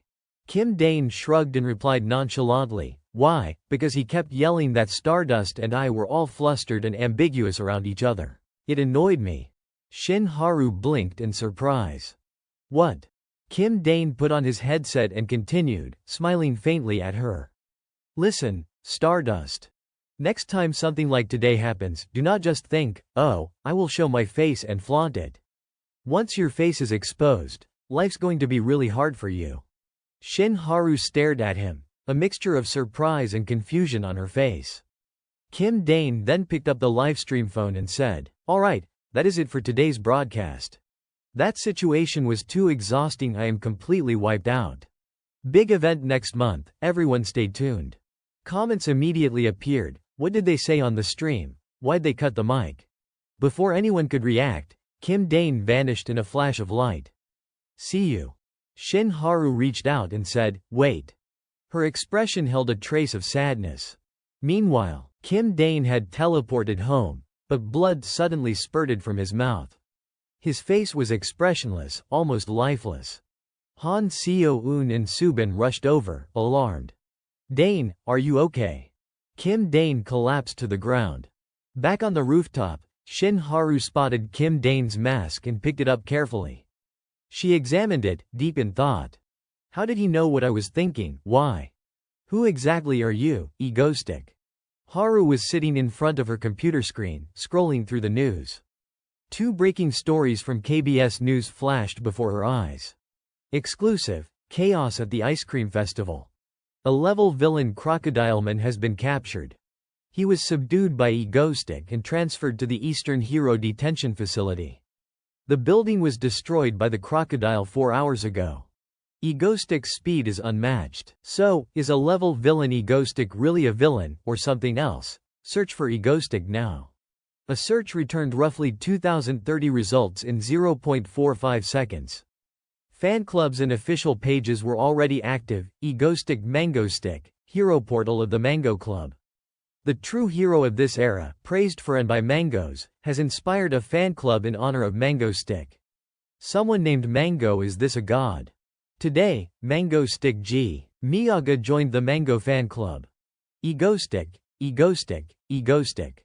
Other comments appeared. Someone named Mango told me recently that Mango Stick is way better than these heroes. Admirers of Mango Stick are weird. Earlier praises for Mango Stick could even get fans banned for a month for supporting a villain. Now, though, no one seemed to care. Haru held her head in exasperation. Then she noticed a comment from today. What has the hero been up to? Lately, Mango Stick walks the streets and the fandom cheers blindly. If Korea keeps this up. Below it, Dane had left a humorous emoji comment. Perfect, right? Haru groaned. Goddammit. She flopped onto her bed, closing her eyes, thinking she was the only one who did not like all this. Her mind drifted back to the ice cream vendor proudly showing off his Mango Club shirt. "I made it myself," Chai Yun, standing beside him, had complimented, "So cute." Then she remembered Kim Dane's warning, "Hey, Stardust. Next time something like today happens, do not just show your face and flaunt it. Once your face is exposed, life will be hard." Haru's head throbbed at the memory. Could it be that everyone else was right, and she was the only one wrong? Meanwhile, Subin and Seo-eun were standing in front of a glass enclosure. Inside, Dane was lying down. Seo-eun could not stop herself from fuming about Stardust. Suddenly, a noise made her freeze. Dane opened his eyes and tapped on the glass. Why is everyone crying? The two watching could not help but worry. Seo-eun immediately rushed forward and hugged him, crying loudly. Seeing this, Dane reassured her, "It is okay, it is okay." Eventually, he recovered, and the group had dinner together. He could not believe he had been unconscious for 3 whole days. Looking back, it was probably due to overusing his teleportation ability and lifting his body with external force. No wonder he was exhausted. Seo-eun spoke up. "From now on, you need to take care of your body properly." Dane quickly promised, "All right, I will." He looked at the girl with a small smile, thinking how touching it was that she cried for him. Spending time with her seemed to have an effect. On the other side, Subin frowned. "Dane, why did you rush off like that? People probably thought you were a hero." Seo-eun joined in. "Exactly. I do not get it. You keep calling yourself a villain all the time." Dane calmly replied, "If I had not acted, Stardust would have stepped in anyway." Seo-eun still did not understand. Dane continued, making her pause. "It is dangerous. If the hero's face is exposed, all personal information gets leaked. Then, everyday villains or malicious people would come hunting the hero. Do you get it?" Seo-eun shrugged. "What does that have to do with me?" Dane patiently explained, Seo-eun, ah. The world we live in is off-kilter, a skewed axis between good and evil. Most heroes do not actually follow the heroic path. They take the villain's route instead. The rewards for defeating villains are too small, and constant interruptions make the hero's life miserable.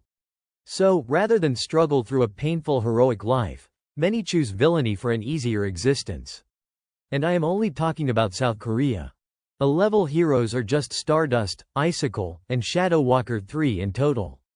But A-level villains, there are countless of them, right? Seo-eun could only sigh at that. That is why I planned to take down the villains on their behalf, Dane said. A dark hero, I suppose, but why does it concern us? Dane scratched his neck awkwardly. Not that much. I just care a little about South Korea's fate. Seo-eun's face darkened. You and that Stardust girl. Do you like her?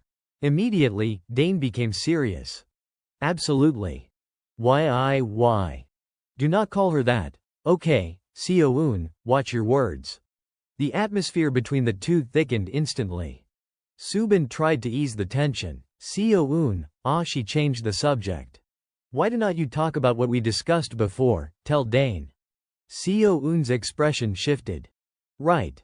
She turned to Dane. Hey, Dane. He raised an eyebrow, puzzled. Seo-eun pleaded, it is almost summer, let us go on a trip to the beach. Trip, huh, that sounds nice, Dane replied. Seo-eun's eyes lit up with excitement. But then Dane's mischievous side kicked in. But let us add another little terrorist incident first. Huh, another terrorist incident? Seo-eun asked, confused. His reasoning was simple, it would tone down his sudden fame. Dane also had another purpose, he was not entirely sure those crocodile-type villains would not reappear. If Stardust faced them, it could get really tough. Seo-eun pouted in slight annoyance. Really going on a trip? Then promise me with a pinky swear to behave, she said happily. I promise, Dane replied. Seo-eun cheered, let us go pack, she worked energetically. Actually, I have thought up dozens of plans already, she said crisply. If we propose one idea, Dane and Subin would probably think, wow, how proactive. She laid out her plan. The previous terrorist incidents had been on land at the observatory or on a train. This time, she suggested a new approach. Let us do it underwater. Or in the sky, she exclaimed. Immediately, Dane muttered a spell. Under and above. Come forth, O terror gods, grant me vision. A sudden electric surge ran through him as he shouted, got it. Subin gripped her hands nervously. What is it, Dane? Let us see, Dane said, as a mischievous idea sparked in his mind. A plane crashing into the sea. Both Dane and Seo-eun grinned deviously at the thought, while Subin shivered at their villainous energy. High above, a plane soared through the sky. Passengers were relaxed, unaware of the impending chaos. Suddenly, the plane lost power. Some passengers still stayed optimistic. Well, the lights are off, but the stars look beautiful, kind of like a real travel vibe, one remarked. Then the screen in the cabin lit up with the words, the ego live. A voice echoed throughout the plane. Welcome back, everyone, the biggest puzzle in the sky at 25,000 feet, or rather, the greatest aerial quiz game. Welcome to the Ego Show Live. An angry passenger shouted, flight attendant, what is going on? Dane continued the announcement. Ah, of course. And yes, the plane you are on is already rigged with a bomb. A bomb had been planted on the fuselage. The pilot realized, horrified. What the? When did he do that? Panic erupted among the passengers. Meanwhile, Dane grinned mischievously. All right, let us start the game. Scene switched to the Hero Association headquarters. Haru dashed into the room. How much time has passed since this started? Sitting inside, Bak Jun-ho replied, even if you go, you might not make a difference. Haru slammed her fist on the table in frustration. Is that the chairman of the association speaking? I had to go immediately. He turned to her. I did not say you could not go. Daytime operations are just tough. Suddenly, someone entered, and Haru's face lit up. Kim Chae-yun. It was Kim Jae-yun, the A-level hero Shadow Walker, king of the night. He turned to Bak Jun-ho. Hurry to Jeju Airport, then get some sleep. Fighting is too much for me. Bak Jun-ho cautioned, do not overexert yourself. We can't save everyone. Shadow Walker activated his abilities, and Haru responded, I will remember that. As she approached Shadow Walker, a dark energy enveloped them. Instantly, they were transported to the scene of the incident. Haru dashed forward, thanking him. Thanks for your effort. No problem, Shadow Walker replied, collapsing onto the stairs. Almost there. Haru rushed outside, looking up at the sky in horror. Her feet froze mid-step, her face a mask of despair. How can we possibly stop this? Before her, the airplane was burning high in the sky. Cut to a year earlier, inside a building where a group of villains had gathered. All eyes were fixed on the figure seated above, who declared, the day I bring all of Seoul, all of South Korea, under my heel is not far off. He laughed with grim satisfaction. This was Needle 1000, an S-rank villain. Suddenly, a voice echoed through the room, but my intentions are different. The villain stiffened, alert. Who could it be? From the corner, Shadow Walker appeared. A hero, he said coolly. The rookie, a rank hero. Shadow Walker, the king of the night, folded his arms and exuded confidence. You evildoers. Needle 1000 stepped forward, trying to assert dominance. Kid, do you even know whose territory this is? One of the villain's subordinates muttered. Bewildered. How did he get in here? Shadow Walker's eyes glowed white as he stood motionless.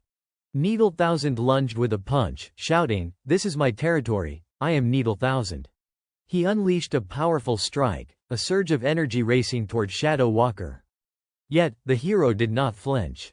The energy abruptly halted when it touched Shadow Walker, leaving Needle 1000 in disbelief. He and his subordinates looked around, confused. Where did he go? Then, from the shadows, something unusual happened. Needle 1000 was swallowed into darkness, disappearing instantly. His remaining subordinates met the same fate. Realizing the danger, Needle 1000 surrounded himself with power, thinking, I can't underestimate him. He is no ordinary foe. Shadow Walker's darkness crept along his shoulders. Appearing from behind, he surged forward. Needle 1000 retaliated, releasing a spine-like barrage from his back at Shadow Walker. Overconfident, are not we, he sneered, spinning around. This brat dares swipe at me. But when he turned fully, Shadow Walker was lying on the floor, shrouded in black energy. Suddenly, he vanished, leaving Needle 1000 panicked. Red-eyed, Shadow Walker appeared behind him. Hey, little spiny one, you said this was your territory, right? A gray, coiling power emanated from Shadow Walker's hand. Sorry, this place has become my territory now. A dark hand extended, trapping Needle 1000 in another dimension. Recalling the scene, Shadow Walker, still panting on the stairs, muttered to himself, he is probably dead. Meanwhile, Dane had been observing everything, the unfolding scene with Haru and the King of the Night. He thought, okay, the main character has finally taken the stage. With a sly grin, he spoke into his microphone, alright, now for the final, dramatic puzzle. Let us get started. Everyone held their phones, praying desperately. A man, drenched in sweat and fear, recalled the events from 30 minutes earlier when everyone was still panicked. A piercing sound rang out, accompanied by Dane's image. People froze, too worried to make a sound. Dane's voice broke the silence. Alright, before we start the game, I will announce the rules. Everyone, open your phones and turn off airplane mode. See, the messages are arriving. Hardened yet anxious, everyone checked their screens. One message appeared. The Ego Live, meaningless quiz. A total of 10 questions. If even one person answers all questions correctly, the bomb will be defused. If no one answers a single question correctly, everyone will be wiped out. Send your answers to this number. Ready? Dane continued speaking, his voice cutting through the tense silence. From now on, absolute silence, no cheating, no whispering, no collaboration. Clear, anyone who makes a sound will be immediately disqualified. Then let us begin with question 1. On the phones, the first question appeared. How many people could a Titanic lifeboat carry? 59-second countdown for this question, Dane announced. A woman nervously glanced at her neighbor, trying to cheat. Immediately, Dane called out, the girl just tried to cheat, disqualified. She gasped in panic, and he added, and the man sitting next to her, you are disqualified too. The live chat exploded with reactions. This is hell on earth. Even watching it is nerve-wracking. Someone else commented, so cruel. Who said Stick was a hero? Terrifying. When the countdown hit 0, Dane declared, too easy. Right. The answer to question 1 is 9. Why? Someone asked. Dane slapped his thigh, grinning widely. Because it is life-saving. He paused dramatically, savoring the moment. The large screen displayed a seating chart, showing who had been eliminated. More than half are already out. And it is just the first question. Everyone should be a bit more tense now. Let us move on to the next question. Time passed, and the number of disqualified participants steadily grew. Those who survived clasped their hands in desperate prayer. Finally, it came down to the last question, with only a single person remaining. Feeling the pressure yet, Dane murmured, eyes scanning the screen. He saw Haru moving closer. Good, he thought, and then extended the timer. Since it is the final round, let us do a little interview first, he teased. Everyone's life rests on my words here. This is Mr. Kim Dok Bay from Baydong Province, the last person remaining. How are you feeling?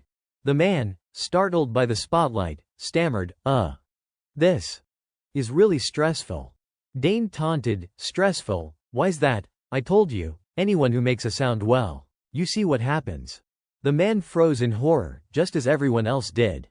But Dane softened his tone, a sly smile in his voice. Relax, it is the final question, so a small mistake like that is forgivable. Right, is not that right, everyone?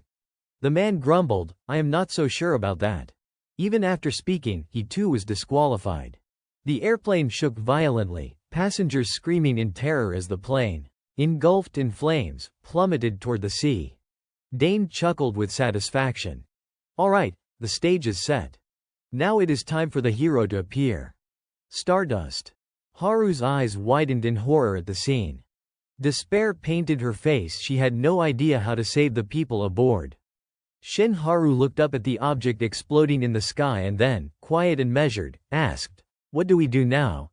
The Hero Association chairman on the other end of the line answered nonchalantly, What can you do now? Forget it. I am busy drafting a statement to respond to the criticism. Damn it, now this call's going to the president. I have to hang up. Shin Haru's hand clenched in fury, then she sagged, helpless. She would thought she would been able to stop that train at 100 kilometers per hour. Was her current strength still not enough? Damn it, what was the right move? Suddenly a memory surged up. Back then, in that hopeless moment, she would cried and cried over the pain of losing her parents. Mom, Dad, I will kill that bastard no matter what. The scene had been unbearably tragic. A girl curled up beside the bodies of the people she loved in a dark alley. Remembering that agony, Shin Haru slammed her fist down so hard the pavement cracked. She ground her teeth with rage then and now, she could not save anyone. Just as despair threatened to swallow her, a voice came through the earpiece, making her freeze. Hello, Stardust. It is Egoistic. Elsewhere, Kim Dane stretched and yawned. This time we will control things remotely, so it should be easier to handle. Han Seo-eun, typing furiously, gasped and called out, Hey, Dane. He glanced over. Yeah, she pointed at the screen, laughing, that Stardust no, Miss Stardust, she is frozen on the ground. Kim Dane's eyes went wide.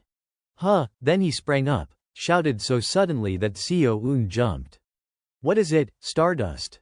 The stream showed Shin Haru standing, listening to the earpiece. Kim Dane seemed to realize something and barked an order. Seo-eun, can you connect to the in-ear Stardust is wearing? Seo-eun's fingers flew over the keyboard. Connected.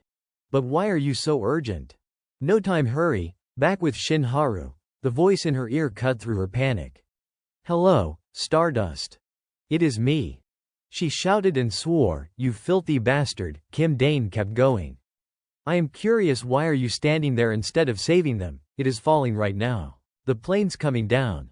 Shin Haru flared with anger, watching the burning plane plunge earthward.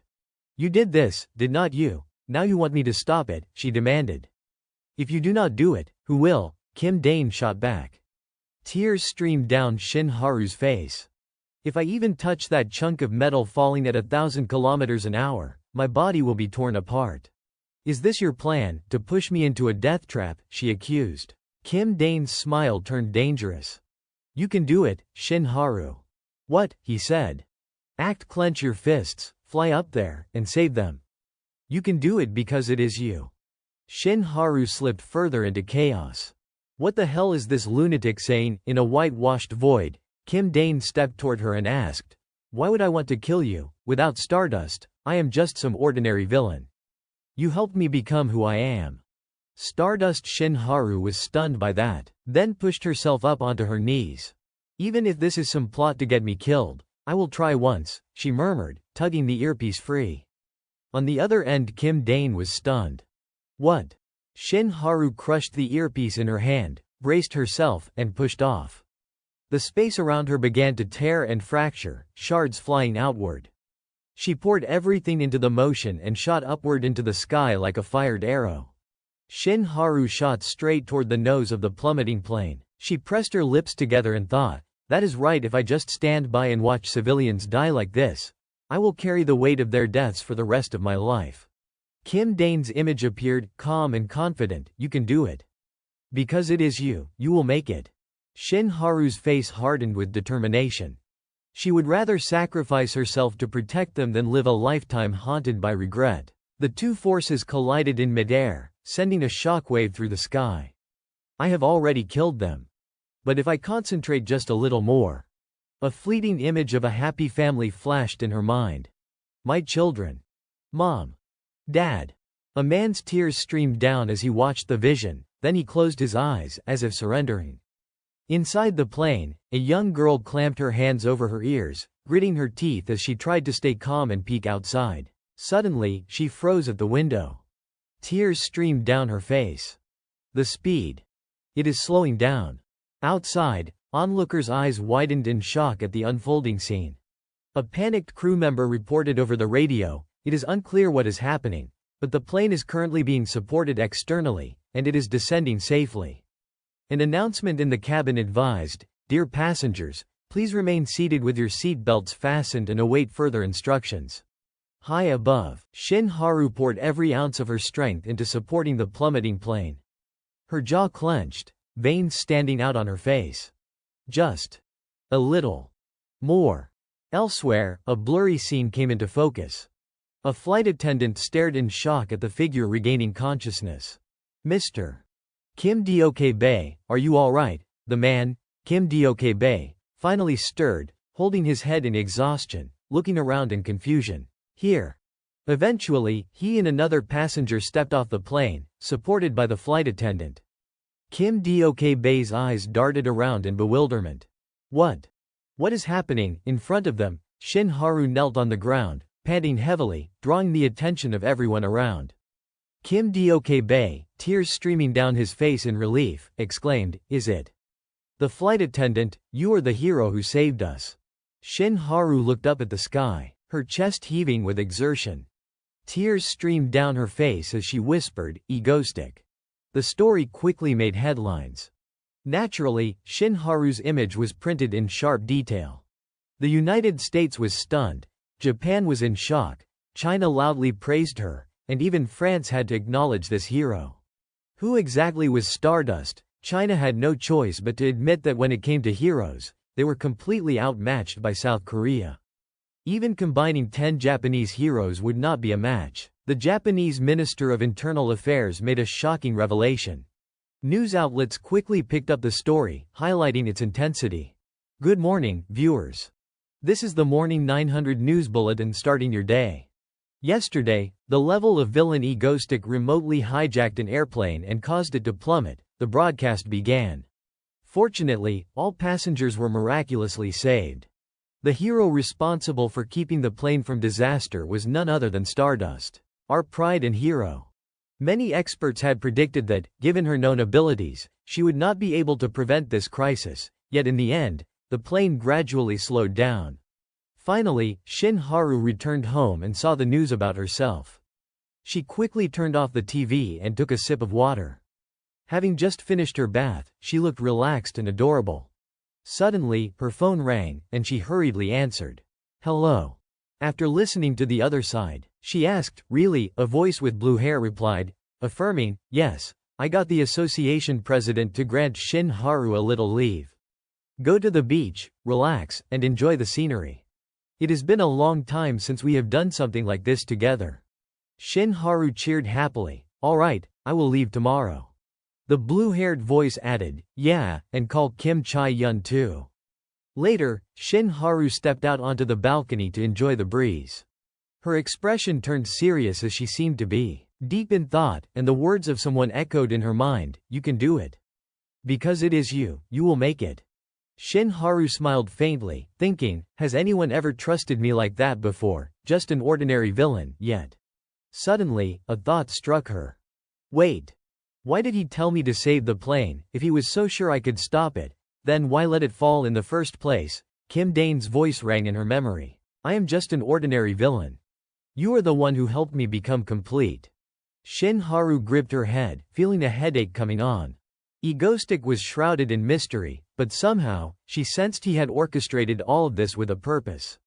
She would need to investigate his movements carefully. Her eyes hardened with resolve as her phone screen lit up with a call from the Hero Association. The voice on the other end explained something that left Shin Haru astonished. What? Recheck the force measurements. Time passed quickly, and morning arrived. The sound of roosters crowing echoed. Finally, it is here, Han Seo-eun exclaimed, wearing a bright yellow life vest around her waist, brimming with excitement. Kim Dane reminded her, Seo-eun, before we leave, let some air out of the vest. Put it in the trunk. The girl replied enthusiastically, yes, Mr. Dane. Kim Dane sighed, watching her, and then rubbed his chin thoughtfully. Come to think of it, this is my first vacation since arriving in this world. Should I actually enjoy it? A small smile of anticipation appeared on his face. But shortly after, as they faced a heavily congested road ahead, a frustrated voice rose. What is going on here? Inside the car. All three were flushed from the heat, sweat dripping down. Kim Dane sat behind the wheel, clearly annoyed. Why is the air conditioning broken on the exact day we leave? Han Seo-eun, on the verge of panic, offered a suggestion. Hey, can you just teleport the whole car? Kim Dane panicked. You will die right there, he exclaimed. Let us stop at a rest area first and deal with this. Seo-eun has superhuman intelligence, he added. If it gets too hot, just take off your jacket. Han Seo-eun peeled off her coat while shouting. Why did not we just take the train and be done with it? Why make such a big deal? She yelled. Kim Dane quickly retorted, you can't overload the car like this, Seo-eun. Curious, she opened a gray box next to her. What is this? Is not this supposed to be for vacation? It turned out to be a suitcase full of guns. Kim Dane gave a thumbs up, looking smug. Who could have predicted what might happen? Han Seo-eun, sitting in the back, fumed with anger. What kind of vacation is this? She shouted. Kim Dane panicked and hurriedly tried to calm her down. Sorry, Seo-eun. Put the gun down, and we can talk about it.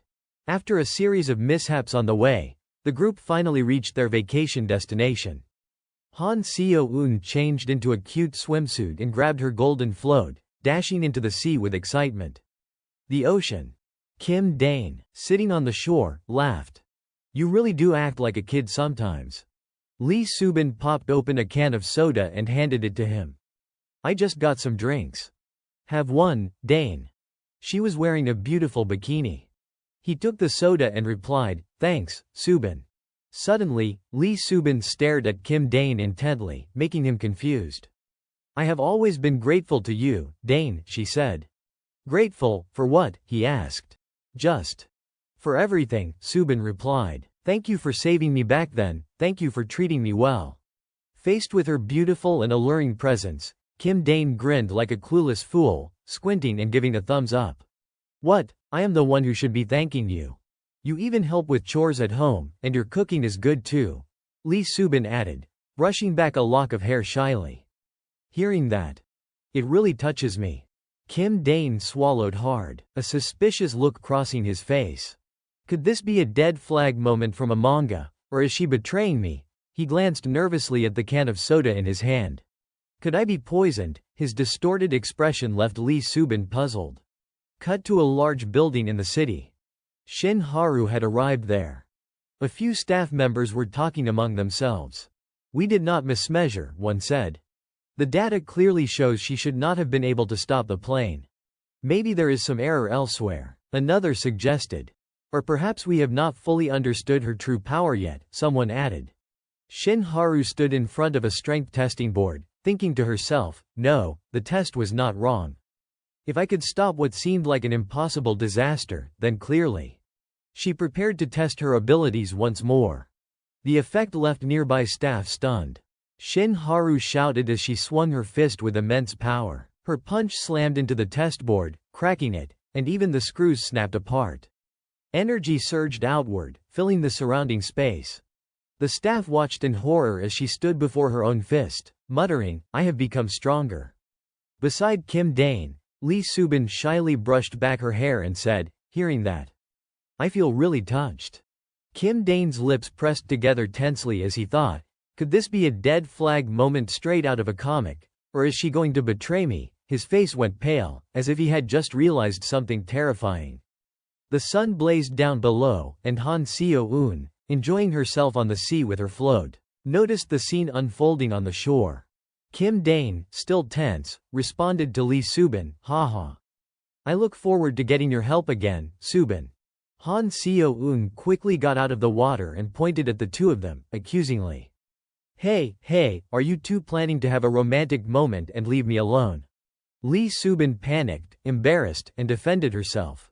Romantic moment, what are you talking about? Kim Dane replied, calmly confused. The girl, fuming with irritation, blazed back, if we are on a family vacation, we should all play together. Kim Dane grinned mischievously.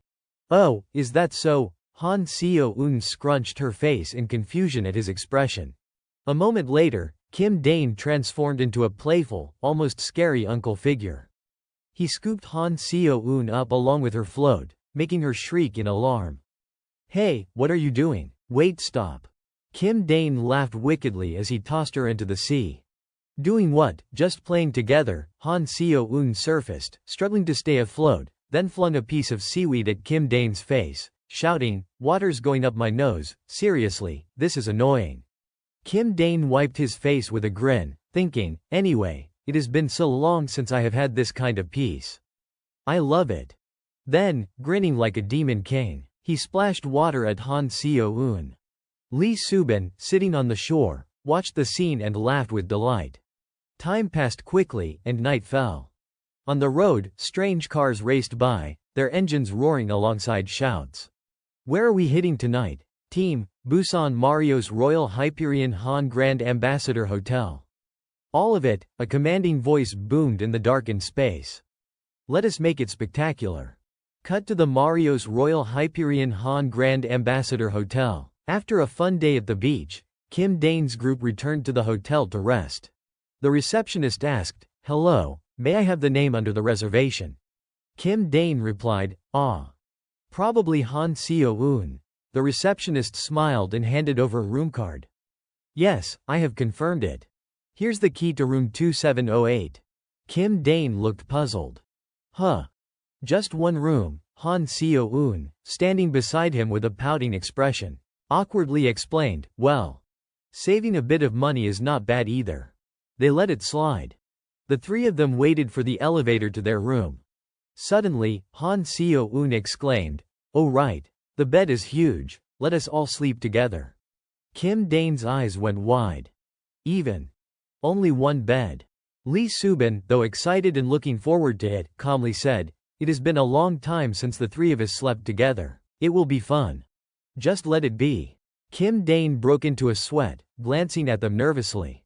Well, we have never slept together before. He thought.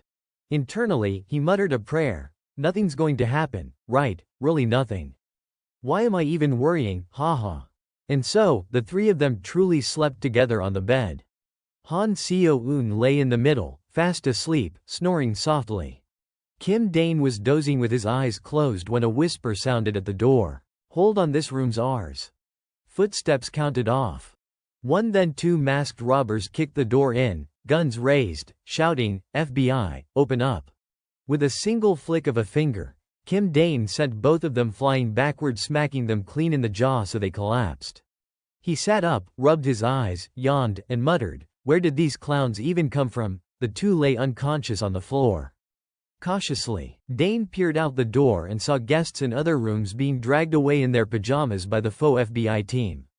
"Get moving, go see what is happening," he muttered. "Terrorists, for real." He ground his teeth and crushed the doorframe in one hand. Damn it, this is the second trip and something stupid happens each time. On his phone he pulled up news. "Wait, Shadow Walker's still here. They are causing trouble at night now," the headline read. "Breaking, a rank hero Shadow Walker found downed in West Incheon." "Oh God," Han Seo-eun stirred, yawning.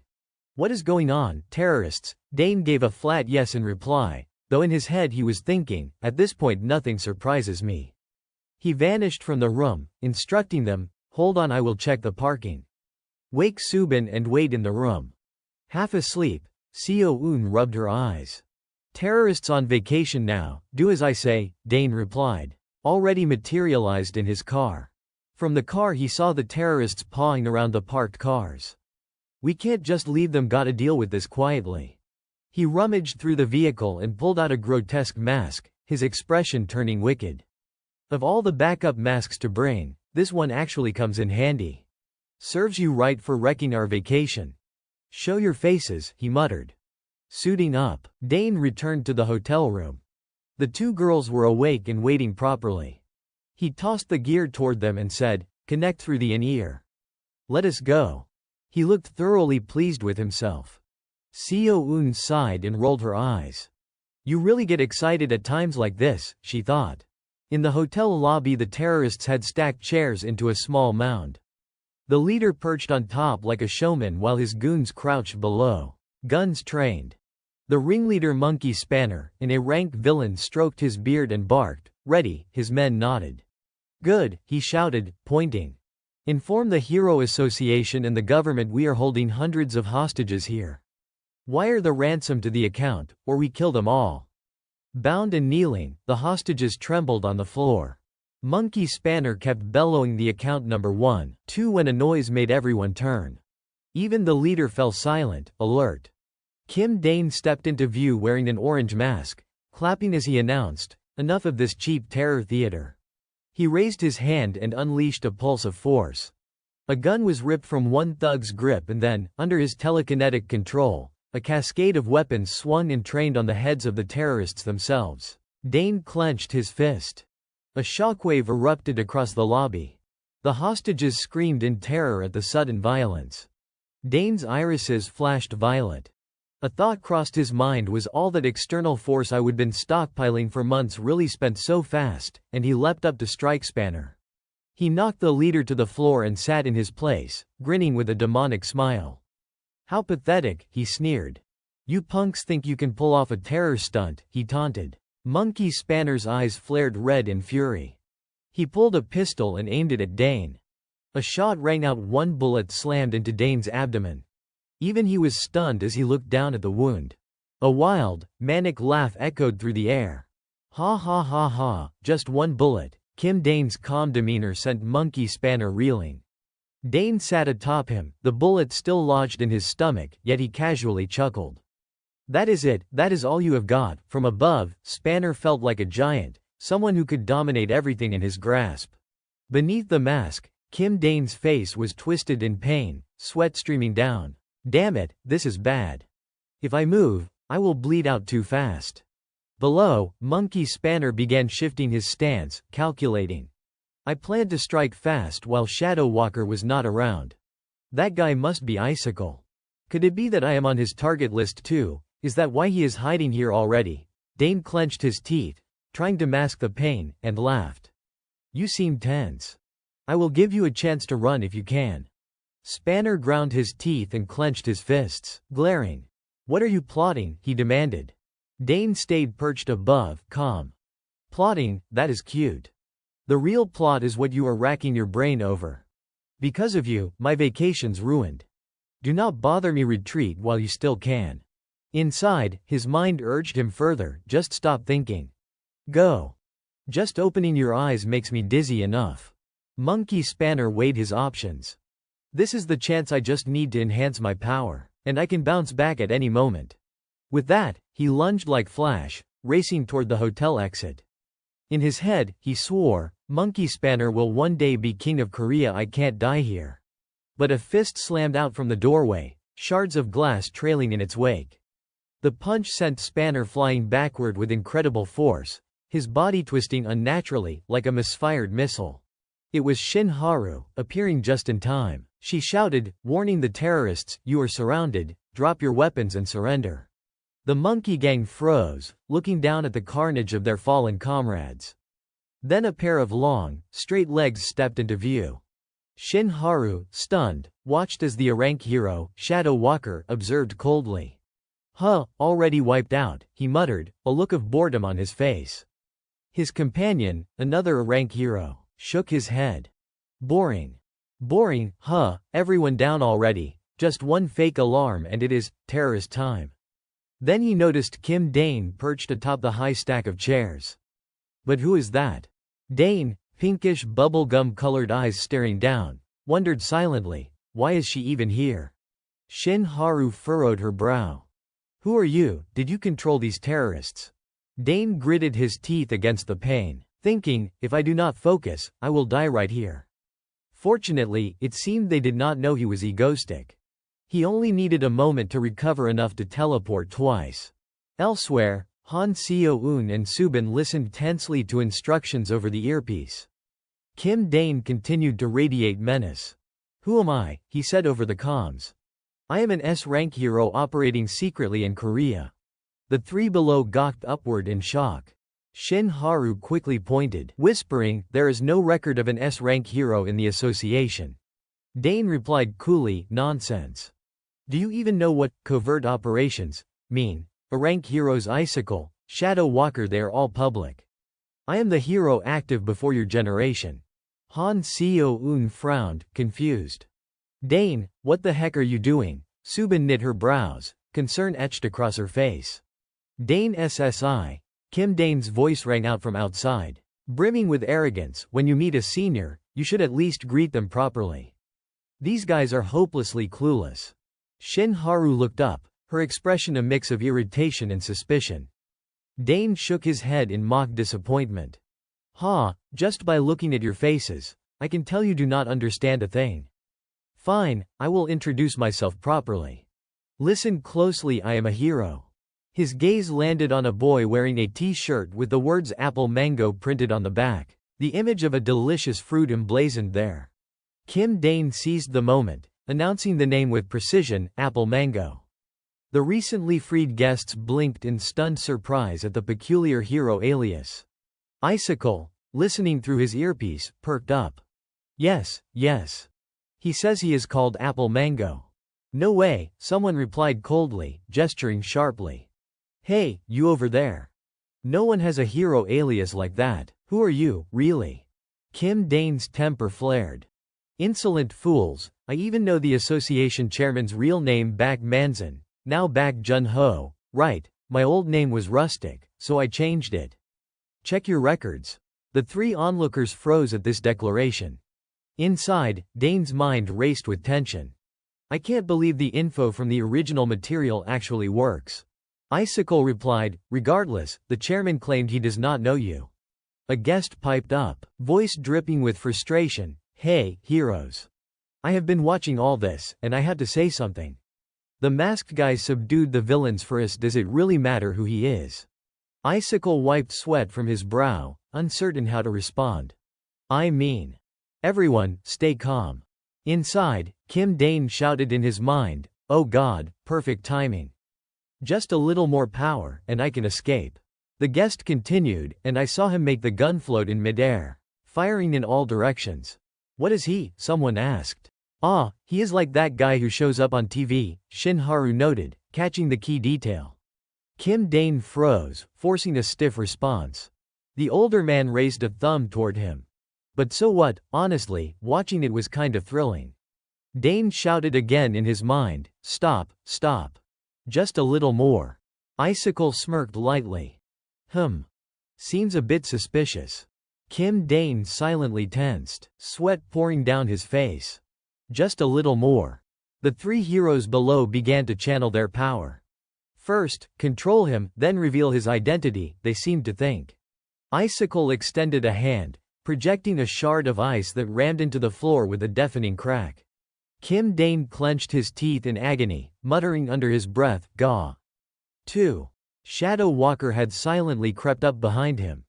Dane pressed against his wound, screaming inwardly, "Please. Please. Just move." Shin Haru's eyes narrowed, sharp as blades, and she rocketed toward him like a missile. Kim Dane's face contorted in fear as he realized the situation was spiraling dangerously out of control. Fortunately, at the most critical moment, Kim Dane managed to activate his power, teleporting downward and avoiding the hero's control. Han Seo-eun and Subin appeared just in time to catch him, and in an instant, all three vanished, carrying the wounded Dane with them. Moments later, their car flickered into motion, and the two girls lunged inside. Han Seo-eun, her vision spinning and barely able to sit upright, anxiously asked, Are you okay?" Kim Dane's face twisted in pain. Subin. "Right now, wipe out all evidence that we were ever in Busan. The hotel guest logs, the CCTV. If they find anything." His voice trailed off, unable to continue. Both girls stared at him, alarmed. "Dane. What is wrong, are you serious?" Blood kept spilling from his abdominal wound. Subin yelled, "We need to get him to a hospital immediately." Kim Dane struggled to interject. "No. I do not have the strength to teleport anymore. If we go to a hospital, we will be caught. Take me back to Ego Base." Subin gritted her teeth, tension tightening every line of her face, as she gripped the steering wheel and barked instructions to Han Seo-eun. "Seo-eun, grab the first aid kit and stabilize him, now." Tears welled in Han Seo-eun's eyes, her gaze haunted by the scene. "Oh okay."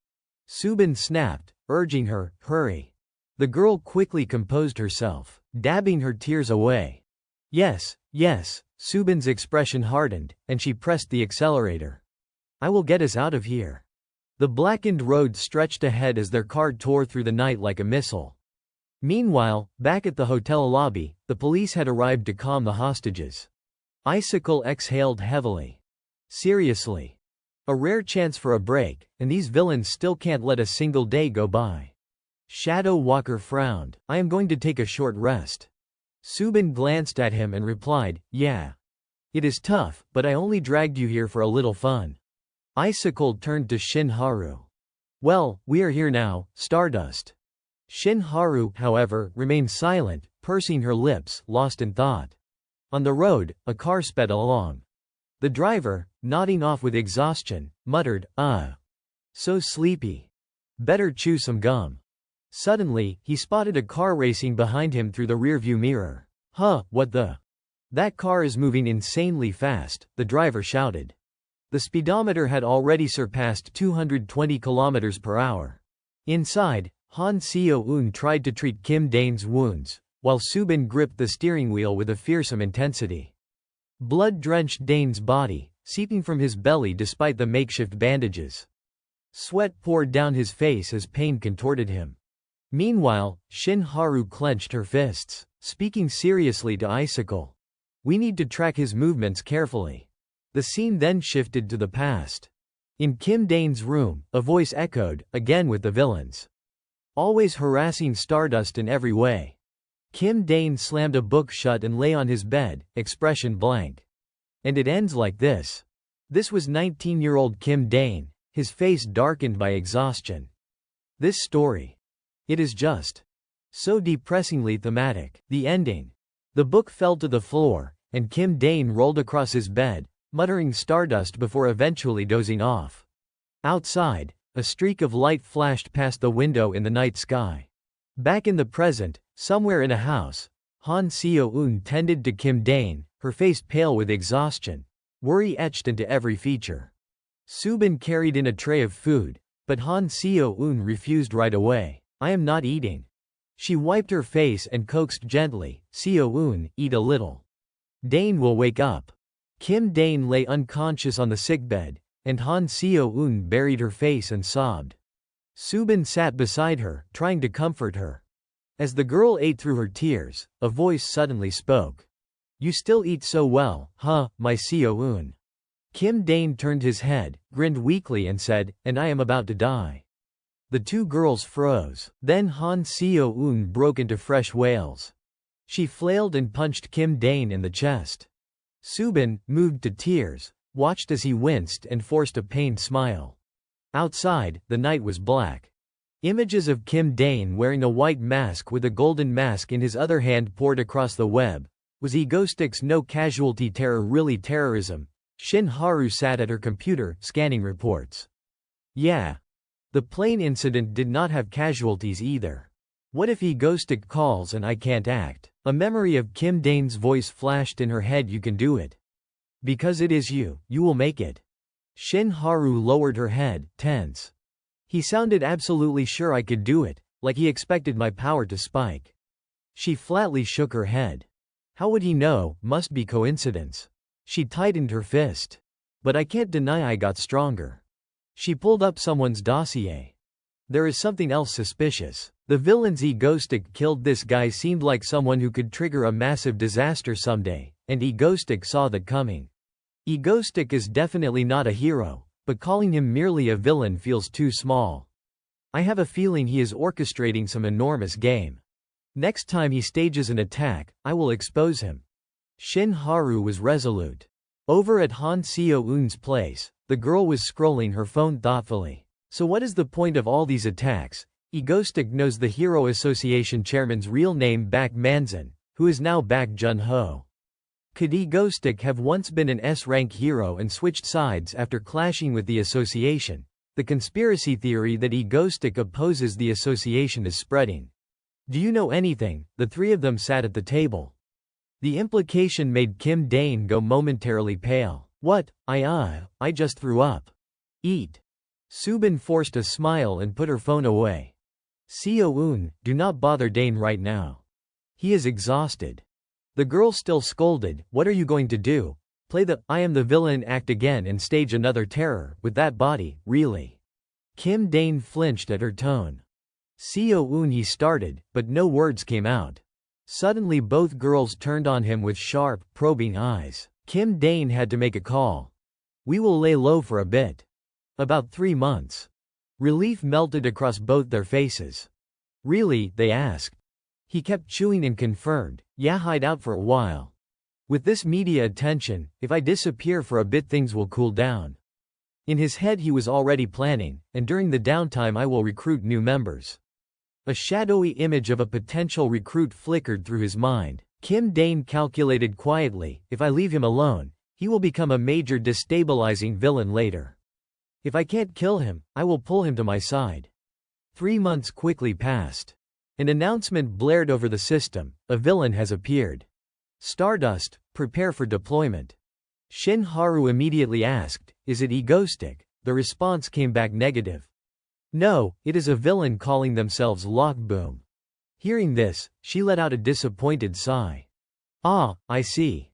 Moments later, Shin Haru rocketed through the sky in her hero form, her mind racing. Egostick. Where have you been, and what have you been doing these past 3 months? Meanwhile, back at Kim Dane's house, he was glued to the large TV screen showing footage of Shin Haru. Oh, here we go, here we go. He munched popcorn excitedly, completely engrossed as if watching a movie. Han Seo-eun sat beside him, shooting him a look of mild exasperation. On screen, an rank villain called Lock Boom erupted with power, roaring ferociously. Kim Dane cheered, go get him, Stardust. Shin Haru, mid-flight, shouted as she attacked Lock Boom, are you Egostick? But it was not Egostick. Shin Haru's fury erupted as she punched, shattering her opponent. Soon after, the screen showed a villainous man with spiked hair lying unconscious on the ground. Kim Dane threw his popcorn into the air in excitement. See, power boosts are totally worth it. Stardust. Han Seo-eun furrowed her brows, unimpressed. Is that really that much fun? Kim Dane blinked, a little taken aback. Kind of, yeah. Suddenly, Han Seo-eun's sharp voice snapped him out of it. Now, let us get to work. Seriously, I can't take you lurking around the Stardust fan club all day anymore, she added, glaring. Kim Dane looked alarmed. What, Seo-eun? Her tone darkened. Kim Dane, leader of the Stardust Club. You really thought I did not know? I am a well-known hacker, you know. Exposed, Kim Dane quickly grabbed the remote, shutting off the screen and stammered, it is just a little hobby, that is all. She reminded him firmly, anyway, today we have got work to do. Kim Dane sat up, curious. Let us see. Today's the 17th, right? She perked up, intrigued. What is that, a terror attack? Kim Dane shook his head. Nope. Han Seo-eun pressed further. Then. Going to defeat a villain, again, he shook his head. Finally, Kim Dane broke into a bright smile. Nope, today we are recruiting new members. From a high vantage point overlooking the town, an elderly couple admired the scenery below. The man sighed. Wow. This place has not changed at all. Compared to 20 years ago, it is exactly the same. At that moment, someone accidentally bumped into him. The person, wearing a hat and keeping their face lowered, spoke without looking up. Ah, sorry. He waved dismissively. No worries, I am fine. Just a student. But as the girl passed, a wallet appeared in her hand. Her eyes were a striking shade of blue. Glancing downward, she spotted a group below. The group clearly consisted of delinquents, each with a cigarette dangling from their mouth, staring up at her with mischievous grins. She clenched her teeth in anger. Just then, a boy with equally clear blue eyes appeared, running toward her, smiling brightly. Sis, he called. The boy was Cha-yoon, 13 years old. She pinched his cheek and asked, having fun, he beamed. Yeah, then she noticed his scraped knee. Your knee's all scraped up. Ah, where did you get hurt? Cha-yoon asked innocently. I just fell on the road, that is all. The girl raised her hand, emitting a healing energy while chiding gently, really, be more careful next time. Cha-yoon's eyes widened in amazement as the scrape on his knee gradually healed. Oh, he shouted in delight. After a short while, the scrape on Cha-yoon's knee had completely healed. The girl took off her hat and then gently placed it back on Cha-yoon's head. You go home first, okay, she said. The boy nodded obediently. Yes. As she removed her hat, it revealed a beautiful girl with orange hair. She smiled brightly and said, I will go get some good food and come back soon. This was Lee Ha-Yul, who would later become the villain known as X-Saint. Sometime later, night had fallen. Lee Ha-Yul returned with a bag of food. As she opened the door, she cheerfully called out, Cha-yoon, I got some delicious treats for you. But her cheerful expression immediately froze as she took in the scene inside. A voice called out from within the house. Knew it. This little brat. The bag of food fell to the floor. Inside were a gang of thugs, the wild dogs of the dam area. Cha-yoon was being held down by a masked man. One of the thugs sneered, you dare pick pockets in our territory. If I catch you hiding anything else, I will send you straight to the afterlife. Got it? His wide, comical eyes made him look ridiculous, but the threat in his tone was real. Despite her fear, Lee Ha-Yul shouted, enough. Let Cha-yoon go and get out of here with all that stuff. The thug sighed, feigning boredom. Look at this kid, he muttered, then grabbed Cha-yoon's hair, causing the boy to cry out in pain. He seemed to take pleasure in others' suffering. Hey, little brat, two more thugs charged at Lee Ha-Yul, restraining her as well. You bastards, she shouted. The thug holding Cha-yoon's head continued to sneer. Look at that, does not your sister have any idea what is going on? A scar-faced thug said, pressing a knife to the boy's neck. Today, I am going to teach you a lesson. Lee Ha-Yul's heart pounded with terror. No, I was wrong, please stop. The scar-faced thug raised his knife with a cruel grin. Too late, little dog. Cha-yoon squeezed his eyes shut, desperate. Suddenly, an invisible force yanked the knife from the thug's hand. Shocked, he glanced behind him only to be slammed forward into the wall by another unseen force.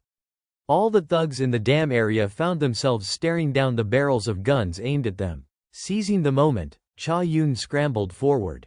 Lee Ha-Yul grabbed him tightly, her voice trembling with relief and urgency. Cha Yun. At that moment, Kim Dane appeared outside their yard. He thought to himself, Friday the 17th. Today, Cha Yun would have been killed by that gang. Ha-Yul would have been pushed toward darkness and become a villain. Luckily, I got here early any later, and it would have been a disaster. Cha Yun turned and saw him, eyes widening in shock. See, could it be? Lee Ha-Yul stepped in front of him, shielding him and questioning warily, are you egoistic? Kim Dane's lips curved into a villainous smile. It is good to see you, Ha-Yul, Cha Yun.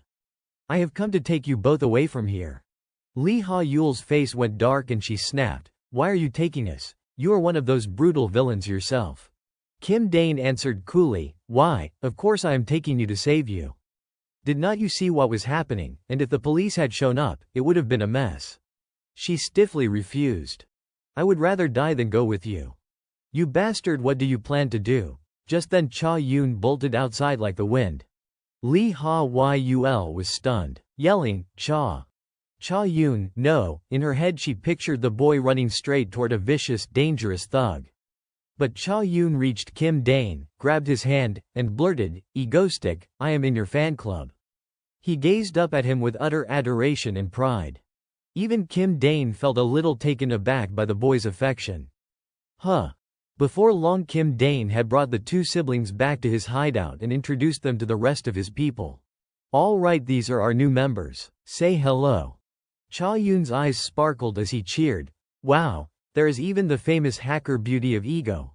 Subin wiped sweat from her brow at that nickname. Cha Yun's admiration only brightened. So she is a hacker? Lee Ha-Yul dipped into a careful bow. Hi, everyone. I am Lee Ha-Yul, and this is my little brother Cha Yun. Han Seo-eun examined them with a serious, appraising look. New member has healing powers. And she is a girl, huh? A little while later the five of them were getting along more smoothly. Kim Dane happily opened the fridge. Mango, Cha Yun squealed with excitement. It is really mangoes. Han Seo-eun stared, thinking, just like the first time I met Dane. Lee Ha-Yul, however, stayed tense and watchful. Kim Dane tilted his head back and guzzled some juice. Han Seo-eun bared her teeth and yelled in mock menace, do not just suck it straight from the bottle like that. Kim Dane choked and spat it out. It is mango juice, hey, that is mine. Seo-eun, that shelf in the fridge is yours, she huffed, half abashed but still scolding. Okay, next time be more careful. Subin carried a plate of peeled apple slices over and cheerfully offered, Cha Yun, want some fruit? The boy's eyes lit up even more. Wow, thank you, he speared a piece with his fork. Lee Ha-Yul, still on edge, called, Cha Yun. He was taking a huge bite, chewing and looking at her with a puzzled expression. Lee Ha-Yul turned away, helpless and still worried. Oh, never mind. Kim Dane grinned and said, Seo-eun, then he added, Subin, I want to have a frank talk with them, could you two step out for a bit? Han Seo-eun stuck out her tongue and teasingly mocked him. Go out for a bit. Okay. Kim Dane sighed at her antics. Subin, take her back to the main house for a minute, will you? Got it. After they left, only the three of them remained in the room. Kim Dane sat facing the two siblings and spoke first. Lee Ha-Yul, did not you kill the orphanage director and run away? The question made her frown and grow wary. Kim Dane continued, I looked into it. That director regularly abused you too. My coming here was not random. I have a reason. She asked suspiciously, what reason? Kim Dane replied plainly, to make sure you two can live happily. Lee Ha-Yul frowned, staring intently at him, then exclaimed in surprise, what? What did you just say? Kim Dane smiled and continued, of course, I am not talking about this cramped underground space. I have already set up a teleportation gate. We will move to the main house. You can live there and go to school too. Lee Ha-Yul's suspicion flared. Why? Why are you doing this to us? We only just met today. Kim Dane glanced at Han Seo-eun before replying, because I have a little sister too, that is why I am doing this. Cha Yun's eyes lit up. I have watched all the mango stick terror cases. I have watched them over and over. Kim Dane scratched the back of his head, slightly flustered. Oh, really, thanks, kid. Should I really let an elementary schooler watch stuff like that? He thought nervously. Lee Ha-Yul shot him a sharp look of warning. Cha-Yoon, Kim Dane spoke again. Try living together once, you will enjoy it more than you think. We are not as bad as you imagine. Cha-Yoon clasped his hands together, brimming with excitement for the bright days ahead. Lee Ha-Yul looked thoughtful, clearly weighing the situation. All right, she finally said. Soon after, Kim Dane led the two siblings to a new location. A hidden path opened, revealing a mysterious spatial gate. Kim Dane turned with a bright smile. Follow me. He stepped through, his body gradually disappearing. Lee Ha-Yul's face remained tense as she followed, while Cha-Yoon jumped up to the gate, waving back. Sister, are not you coming? I will go first. Lee Ha-Yul called out in alarm. Cha-Yoon, but sighed helplessly. Really? She finally decided to step through after them. Later, Lee Ha-Yul climbed the stairs in awe. In front of her, Cha-Yoon stood by the window, sunlight streaming in warm and radiant. Kim Dane grinned. Do you like it? This will be our home. Cha-Yoon seems to like it. I will stay on the third floor, you on the second. 2 rooms for you too. Do not worry about school fees, you are at the age to study anyway. I have plenty of money. Lee Ha-Yul remained wary, her expression skeptical. Kim Dane softened his tone. If it feels awkward, stay a few days and see. If you want to go back, you can refuse anytime. Okay. Lee Ha-Yul widened her eyes, taking it all in. Suddenly, she felt a shiver down her spine as her face paled, remembering the scar-faced thug who had pressed a knife to Cha-Yoon's neck earlier. I will teach those guys a lesson, she thought. The memory of Cha-Yoon closing his eyes in despair flashed before her. Now, seeing Cha-Yoon full of joy, Lee Ha-Yul nodded in acceptance. Thank you so much. Kim Dane patted her shoulder reassuringly. It is nothing. Let us live well together. Elsewhere, Kim Dane wore a self-satisfied villainous grin. Successfully recruited the sister, he thought. Then, scratching his head, he realized, wait. Did I forget something? What was it? Night had fallen, the moon high in the sky. On the online forums, posts reflected the day's events. What did the hero do today? Hero news board. Free board. Egostick really dead, mango sticky ever. Impossible. Almost 4 months gone, and still no sign. Come back, come back, come back, come back. 8 comments scrolled by. Comment 1. First time seeing someone miss the villain's terror cases so much. Comment 2. Not a villain, he is a hero. Comment 3. But really? Why has not he shown up, retired or something? Shin Haru sat before her computer, frustration written all over her face. Where have you been, and what have you been doing, Egostick? Her expression was so tense it seemed she was about to lose all patience. In a laboratory, 2 figures stood silently, observing a strange creature suspended in a tank of fluid. One of them spoke, muttering each time they looked at it. The bespectacled doctor laughed maniacally, and I could not hide my astonishment. The white-haired man standing beside him said, "Until drive. Kim Son-woo is released, we will complete this project. We will present the fully formed behemoth to him." Inside the fluid chamber, the creature stirred. The white-haired man murmured to himself, "If that happens, South Korea no, the entire world will kneel before our Han-un Corporation." The madman reached out, touching the orb, while his other hand rose as if to seize everything. The surrounding scientists immediately burst into laughter. One of them declared boldly, "No one can stop me." At Subin's house, the morning sunlight streamed in, bright and warm. Someone was deftly slicing mushrooms with a knife, each piece perfectly thin. Subin smiled at Ha-Yul. "Honestly, you could just rest if you want." The young girl startled slightly, then replied, "No, it is fine. I feel more comfortable this way." Subin smiled again. "Thank you." Ha-Yul lowered her head with a soft sigh. "Thanks to you, we were able to prepare quickly and finish early," Subin added. Ha-Yul felt a pang of sadness as she looked at Subin. She thought of the beautiful girl who had been kidnapped by Egoistic, her sister, Subin. Ha-Yul recalled that 4 months had passed since the incident. She thought about the news article she had read. The villain responsible had paid restitution in money, and the public had erupted into chaos. Seeing Subin standing peacefully beside her, Ha-Yul reassured herself she was still living a happy, good life, and all the wild rumors about him no longer mattered. At that moment, she heard a voice call out, "Hey, hold my hand for a moment, Dane." Dane immediately replied, "Stay alert a bit longer, then you can go on your own, Seo-eun. You are injured right now." Ha-Yul watched Dane struggling with Seo-eun and pondered the true nature of egoistic Kim Dane. Dane tugged at Seo-eun's shirt and asked, "Now that we have got a bright place like this, why do you still prefer sleeping in the basement?" The young genius murmured, "Always. I heard something about ego base or something." Dane pulled at her again. "Come on, let us have breakfast." The food was served. Dane stared intently at the dishes and exclaimed loudly, "Breakfast meat this early, that is amazing." Ha-Yul thought sadly, "One day, if someone gets injured and comes back with my healing abilities." She lowered her head, gazing at her hands in silence. Ha-Yul clenched her fists, as if steeling herself for a decision. After finishing the meal, Dane lay on the bed, deep in thought. It is almost time. Time to prepare for the black disaster these Han-Un corporations are about to unleash. He rested his head in his hands, weary and frustrated. Dane stared at the calendar hanging on the wall.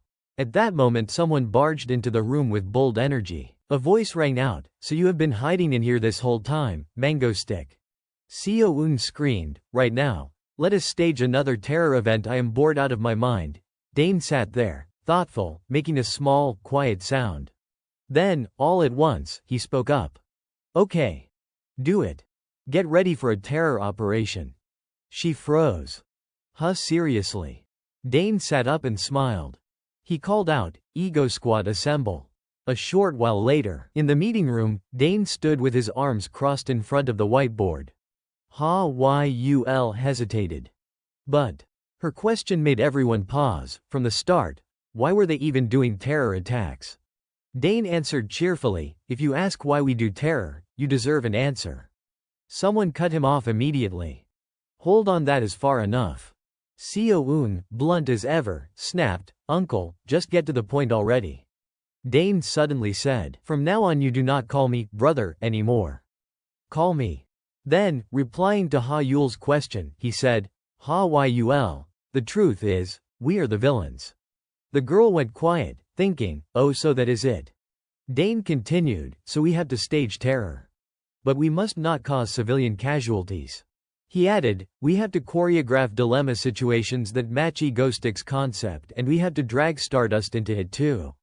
Seo-eun cut in. Exasperated, "These events have to positively impact her image." "Okay," Dane boomed, "in short, thanks to you, Seo-eun." The genius girl immediately teased him. "What, did you just swear?" Dane muttered under his breath, "No, you misheard." He thought to himself, "I definitely swore." Then he uncapped a marker and began drawing. "Anyway," he said. He sketched a bridge on the board and continued, "The theme for this terror act: will Seoul University's bridge collapse?" Subin peered at the drawing, puzzled. The Seoul University bridge. He drew a monster and then a landscape. Yes. Because, Dane drew a region. Right here at Yo-Ui-do this winter a giant monster will appear. It will push north and sweep the peninsula clean. He drew an explosion and finished with the word end. But what if we stage a terror so convincing that the Seoul University bridge falls? Boon, the monster has an Achilles heel, water. It screams, it dies. We get to stage terror and pick up villain points at the same time. Bottom line, we win on both counts. Seo-eun spoke up, "Like always, where do you even get this info?" Dane tipped his hat in a mock salute and replied, "That is trade secret." The genius snorted a laugh. "Feels like we are killing two birds with one stone, taking out a villain and staging a terror. Besides, this time it does not seem to be about that Stardust kid." Dane cut her off, deadpan, "Stop calling her that kid." Seo-eun beamed. Great, so the concept's set, right? Dane smiled back. What could we be short on, she asked. Time, she added. Dane rubbed his thumb and forefinger together, then answered, no money. A short while later the livestream went live. The moment Dane appeared in his egoistic guise, the chat exploded. On camera, Egoistic hovered in midair. A speaker floated in front of him. Egoistic addressed the audience. Hello, everyone. The most influential villain, ranked No. 1 by the Korean Association. He smiled and continued, Egoistic is back. You all know what I am gonna do, right? In a car, the driver heard Egoistic's voice coming from the speaker. What am I going to do here, on the Seoul University Bridge? Of course, a bombing. The driver stomped on the brake and shouted, a bombing. The cars lined up to enter the bridge ground to a halt. Egoistic grinned, pressed a button, and said, everyone, stop whatever you are doing. The bridge detonated instantly. Shards and debris flew in every direction. Egoistic said cheerfully, looks like inviting our special guests to help with the game has worked out. A viewer in the chat wrote skeptically, who gets invited to be a guest like that? Egoistic announced immediately, the participants in this game are all the law-abiding citizens across the country who are watching this broadcast, that is you. He explained the rules simply, send your bank account number through the link in the video and I will immediately transfer 100,000 won to you. But viewers watching the live stream were stunned. Egoistic continued, if, by 7:00 p.m. tonight, more than 500,000 people have received 100,000 won from me, then I will detonate this bridge right away. Some viewers reacted with glee. Others reacted with horror. Egoistic went on, of course, that includes the people trapped on the bridge as well. Standing before the now collapsing bridge, he said, make your choice. Do you want a free 100,000 won, or do you want the Seoul University Bridge to blow at any moment? He declared, so, here's the choice for the people of Korea, 100,000 won and the Seoul University Bridge event officially begins. Egoistic smiled and said, oh, and Stardust, no need for you to come today. Just take the day off. Someone in the chat teased, do not worry, my girl will be safe with me. Another replied, Mango Stick, our sweet criminal, guarantees Stardust a day off. Others laughed, you are the hero. He is the villain, tell him not to come and see if he will listen. Egoistic stretched. He grinned to himself, thinking how the other villains must be relieved to get some peace and quiet for a change. Then someone suddenly lunged toward him. Egoistic looked at the person who'd appeared and, surprised, called out, Stardust. He nearly dropped the remote. Panic flared for a second. The detonator. Seeing Stardust brought a flood of memories. It had been a long time since he would seen her. They stared at each other in silence. Stardust glared at Egoistic. A heavy pressure settled over Egoistic. He hesitated, then said, Miss Stardust. She stayed silent, her eyes cold and fixed on him. Egoistic froze. Her stare unnerved him. What is going on, he thought. Elsewhere, someone frowned and asked, Chief Kim, what are you doing smoking? Chief Kim jumped up, pointed at the phone in his hand and said, Bot, take a look at this. The bot peered at the screen. The headline read, Celebrating Mangoistic's return at the Seoul University Bridge charity event. Leave your bank account in the link and receive 100,000 won. The article even included social posts with people proving they would receive the money, Chief Kim explained. You just put your bank account down here and they transfer 100,000 won straight to you. The department head's eyes widened. Let me see. If over 500,000 people claim it, he will detonate it. Seoul University Bridge will be blown up. Chief Kim asked, you know Mango Stick, right? He scrolled to another post and read aloud. Live broadcast celebrating Mangoistic's return at the Seoul University Bridge and charity giveaway. Leave your bank account in the link to get 100,000 won. People are posting photos as proof. Chief Kim said, that so-called self-proclaimed villain is running some kind of terror stunt at the Seoul University Bridge. Oh my god, who would fall for that? Chief Kim immediately laughed and said, I just got it 100,000 won. The department head exploded in anger. What are you doing? Seeing his bot mad, the man bowed quickly and shouted, sorry, sir, chief, I am sorry. The chief winked. You are slow. I already claimed it the moment the notice popped up. What did you think I am? Chief Kim gave a thumbs up and laughed. Bot, you really gave me a scare. Nice performance. The department head laughed out loud. Besides, how could we possibly push it past 500,000 people? Tonight we will just have a company party. The man answered, yes, sir. Elsewhere, a woman was on the phone. Honey, have you had dinner? She paused, then asked, my bank account. What? She squinted at her phone and murmured, oh my, what is going on? Who is handing out pocket money like this? A notification showed money arriving. She gasped, oh my god, it is real. What is Ego Squad? Back on the bridge, the fires from the explosion still burned.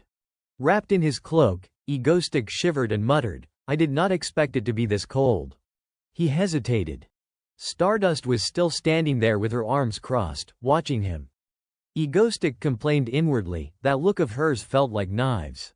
She is probably waiting for me to blow the bridge before she acts. No, now I feel even colder. He turned to look at her and wondered why she was staring like that. It was not part of the plan unless there was some event tied to Seoul University Bridge. Egostick thought, I did not expect her to be this angry. I feel terrible. He tugged at his hat and told himself there was no other way. Everything was for Stardust, all for her. With the power of the Black Calamity as described in the source material, she would not be able to stop it in her current state. He remembered the Black Calamity, how, the first time it appeared in the original story, it was a catastrophic event. Unlike the light-hearted superhero thrillers, this was a sign that the story was going to get much darker. He pulled out his phone and muttered, anyway, let us check. Egostick was surprised to see that 450,000 people had already claimed the payout with 3 hours left to go. He teleported beneath the bridge and sighed. People in this world, honestly, there are no words. Rubbing his neck, he thought, I figured it would work even if I did not meddle. But are you actually going to let greed kill them? Unbelievable. He started the live stream and addressed the viewers.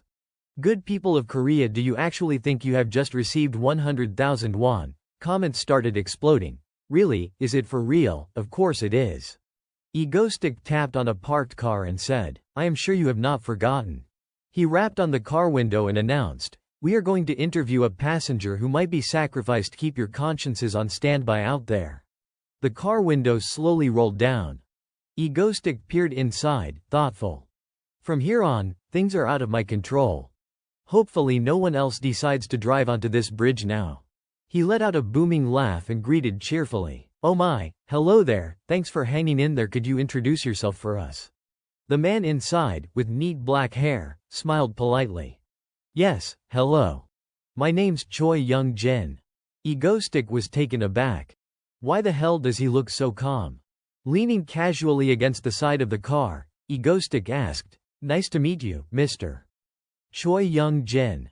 In a life-threatening situation like this, do you feel nervous or scared at all? Young-jin suddenly burst out laughing. Egostick blinked in confusion. Why is he laughing? Still grinning, practically glowing with positivity, Young-jin said, what is there to worry about? If people stop claiming the money, Seoul University Bridge, and I will be perfectly fine, right? Egostick covered his face with his hand, sighing inwardly. I will apologize to you on their behalf, man. Look at that pure, clueless optimism. Comments flooded the livestream. I was debating whether to claim it or not. I decided not to. You are such a good person. Am I? Garbage. Yeah, I am gonna claim it. As long as it is not me dying, right? And others just repeated the same 2 words over and over. I am sorry. I am sorry. After a pause, Egostick spoke up again. Well then, Mr. Young-jin, thank you for your inspiring words about your strong faith in the people of Korea. Anything else you would like to add? Young-jin answered with innocent confidence, Korea, let us do our best. I believe in you all. Meanwhile, far away, Stardust was standing on a rooftop overlooking the bridge. She pressed her lips together and thought, what the hell are you plotting this time, Egostick? Egostick, now walking toward another car, groaned internally. God, I am exhausted. Could everyone please react like normal humans just once? Stopping in front of another car window, he began to speak, But before he could finish, a chorus of excited voices erupted from inside. It is Egostick. Oh my god. He is even hotter in real life. We are not gonna die here today, right? Totally, we are your fans. Then one of the girls leaned closer to the window and asked, but you are not really gonna kill us, right? You never do. Remember that airplane incident? Another chimed in, yeah, that one. Egoistic froze in disbelief. Great. Absolute chaos. Just perfect. Egoistic quickly pulled his hood over his head and shouted, alright, then I will end the interview here, let us move. The girls screamed in protest, wait a second, you are way too impatient. One of them pulled out a tablet, tugging on his sleeve. Sign this before you go. Egoistic immediately took it and signed. Then the girl in the car said, let me take 4 pictures, okay. A comment popped up, laughing, he is literally doing everything they ask, so polite. Another user added, I do not even know who the victims are anymore. Someone in the car kept babbling, and I already received 100,000 won, thanks. Another chimed in, I got 400,000 won now, awesome. Let us have spicy hot pot tonight.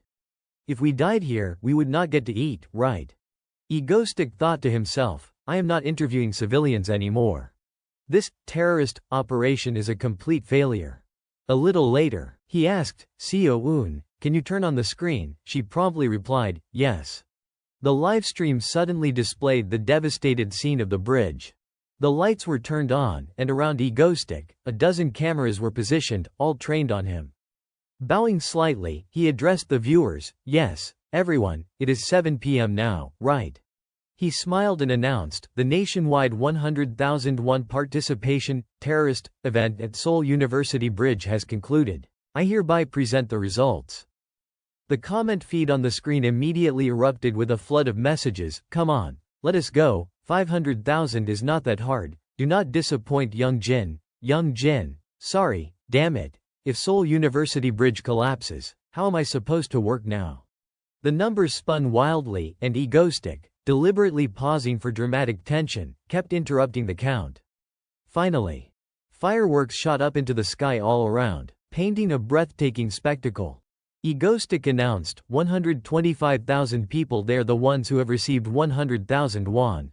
He shouted with delight, wonderful, the people of Korea are truly amazing. Meanwhile, those on the bridge panicked. What is happening? Egoistic snapped his fingers and laughed loudly. Selfish fools, enjoy your final fireworks. The bombs attached to the bridge detonated instantly. Stardust ground her teeth, muttering angrily, that guy. Finally, amid the roar of explosions, Egoistic bowed gracefully and said, up until now, I am still me, Egoistic. Viewers watching the livestream immediately panicked. Is that blood? They are dead. Egoistic put his hood back on and sighed, floating in the air. Hanging here too long is exhausting. I have really reached my limit. He muttered under his breath, in the end, we just need to watch Stardust save them. Stardust immediately leapt toward a car teetering on the edge of falling. She stretched out her hands toward it. Egoistic froze. What could it be? She caught me off guard. He raised his hand, and mana instantly condensed into a sphere in his palm. Egoistic yelled in frustration, damn it. Stardust also lunged, the car plummeting toward the ground. Together, Stardust and Egoistic struggled to lift the car. Stardust pulled the two vehicles back with her hands. After helping her, Egoistic panted, muttering, I am at my limit. Suddenly, a wave of dizziness hit him. Egoistic plummeted through the air, about to crash into the water below. A spatial vortex appeared and swept him up. Egoistic had teleported back to the base. Seo-eun and Subin rushed over in a panic. The genius girl shouted, no, Dane. Blood streamed relentlessly from Dane's nose and mouth, his eyes gradually losing focus. Outside the treatment chamber, Seo-eun and Subin hovered anxiously. Seo-eun's voice trembled as she pleaded, open your eyes. Please, Dane. Ha-Yul stood silently outside, her head bowed as she hugged her own arms. Seo-eun gazed at him lying motionless, whispering, please. Ha-Yul remained quiet, standing at the edge of the room. She lifted her head and took a deep, steady breath. Then, using the tips of her fingers, she rubbed her eyes. Elsewhere, Haru stood on a balcony, her thoughts quietly drifting to Egoistic. She held a newspaper in her hands, scanning the headlines all connected to Egoistic and Stardust. Egoistic's warning letter to Stardust, Stardust's speech at the observatory, the ice cream festival bombing. Haru recalled Egoistic's words, "Do not even think about showing your face or stepping out. If you do, your life will be miserable." She remembered how Stardust had stopped Egoistic's airplane bombing plot, and also that moment when he had bolstered her courage. Frowning, Haru thought, "I certainly would not have dared to act on my own back then. It was that voice that made me believe I could." She whispered to herself, "He seems to know everything about me." And recalled Egoistic's encouragement, "You can do this." Exhaling softly, she murmured, "Then go save them." Haru remembered all those moments watching Egoistic, repeatedly asking herself, "A man who creates terror. It has been so long since I have met him, there is so much I want to ask. Are you truly a villain, really a murderer?" Clenching her fists and lowering her head, she thought, "What is your true nature, Egoistic?" Yet, her feelings remained confusing, undefined. She remembered staring at him, frozen, unable to speak a single word. And now, she surged forward toward the car plummeting into the river. Her silent prayer echoed in her mind, "Please." Stardust gritted her teeth, thinking, "Touch it." The car was bathed in a pale purple light. Immediately, she realized its descent was slowing. Turning her head, she saw Egoistic. Stardust watched as he used his power, then fell downward. After rescuing the civilians, Stardust gazed toward the river, while the fangirls vented their fury at Egoistic. "I really want to kill him. That vile bastard," they shouted. On the bridge, only ruins and smoke remained. The river's surface lay calm. Stardust stood silently, a knot of worry tightening in her chest. Haru gripped the newspaper tightly, thinking, "It has come to this." She wondered to herself, "So Egoistic really is." At that moment, a voice broke through, cheerful and teasing, "Why so gloomy all by yourself? This time, it was a terror plot with 0 casualties, you know." A girl with pale blue hair approached Haru, carrying 2 cans of beer, and asked, "My little beauty, Shin Haru?" The person approaching was Lee Sol-ah, an rank hero known as Icicle. Haru immediately brightened. "Sol-ah, thank you for coming." Sol-ah hugged her in return. "What is this about? Of course I had to come." Haru smiled, her cheeks flushed pink. The 2 cans of beer were opened, and they quickly clinked them together. Sol-ah downed more than half a can in one go. She laughed loudly. "This is perfect, watching the Soul Night with Haru and enjoying a bit of ordinary peace." Her gaze shifted, slightly, glancing to the side. Sol-ah sighed. "What is up, Haru? You just got home and you are still working, and it is because of that bastard Egoistic again, is not it?" Haru nodded. Sol-ah tried to comfort her. "Do not worry about it." Mach-chun also said the crime rate went down, and he seemed happy about it. "Honestly, I did not dare say it before, but this time, during the terror plot, it really did not seem like he wanted to hurt you anymore." Haru suddenly asked, "But Sol-ah, can I talk to you for a bit?" Sol-ah nodded, listening. Haru spoke softly, "I think maybe Egoistic is not entirely a villain." Elsewhere, Ha-Yul walked through the corridor. She saw Seo-eun exhausted, asleep on the floor. Ha-Yul quietly draped a blanket over her. Silently, she moved toward the medical room. She opened the door and stepped inside. Her eyes fell on Dane, still lying in the treatment chamber. Ha-Yul approached the chamber and wondered to herself whether she should intervene. He seems like a good person. But what if he changes, just like those who once craved the power he wields? She paused, thinking hard. At that moment, Dane suddenly curled up in pain. Tears welled in her eyes. He does not know anything, yet he still saved Cha-Yun and me. He has been kind without asking for anything in return. And now he is dying right before my eyes. Dane gasped in pain. A single tear slid down the glass. Ha-Yul silently scolded herself. Am I really going to let him die like this? She whispered, I am sorry, Da-en. I do not have enough courage.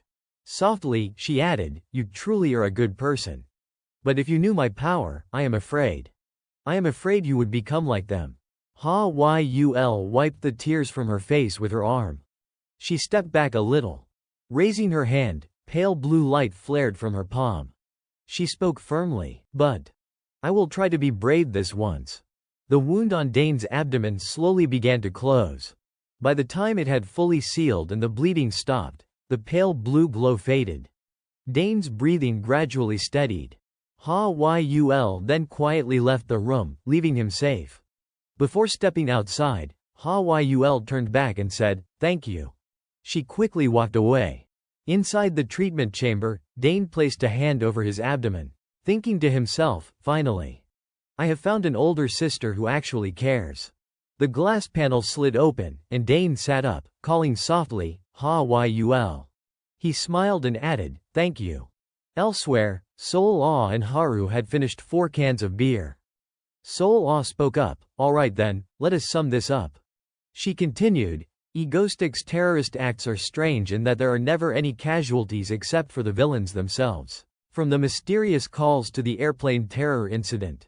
She paused, then asked, all the way to today's SUV rescue, right? Haru nodded, her eyes sparkling.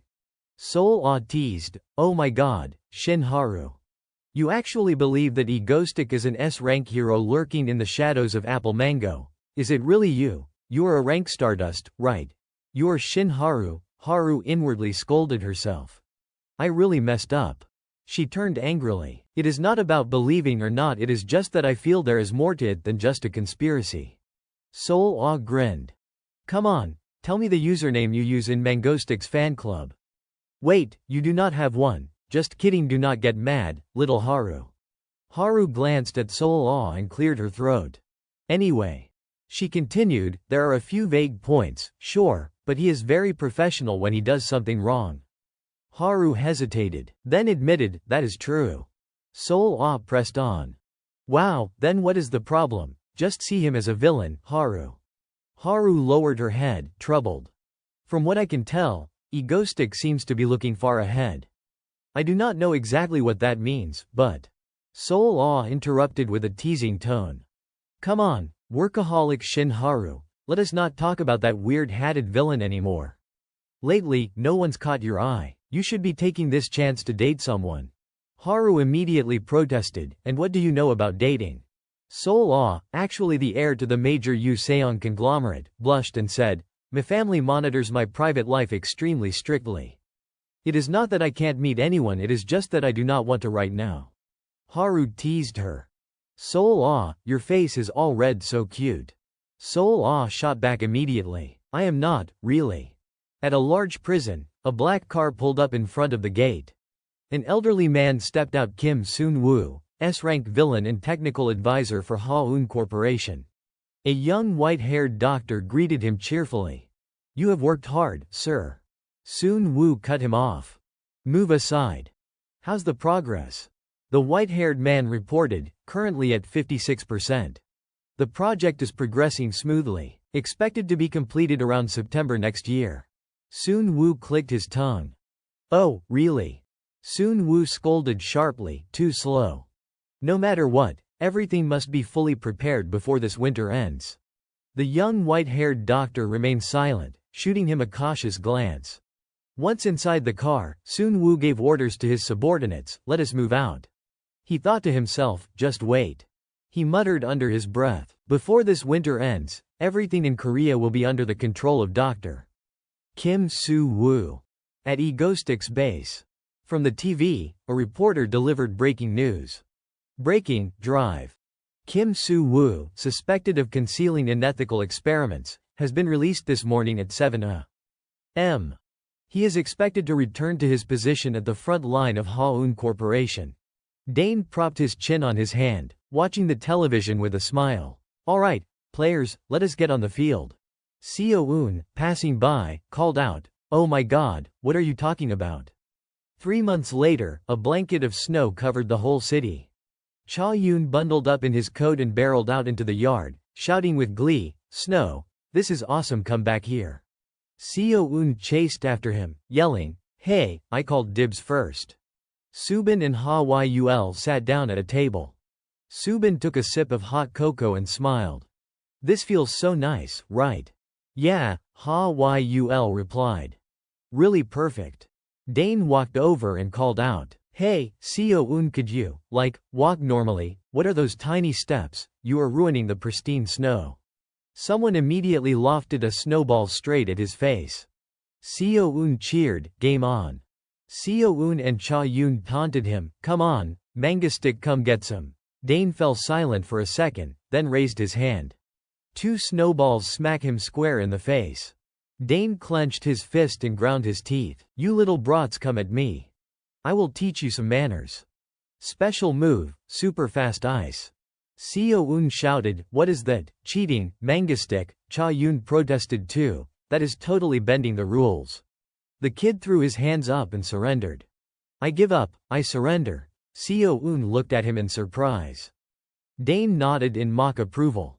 Cha-yoon laughed, relieved.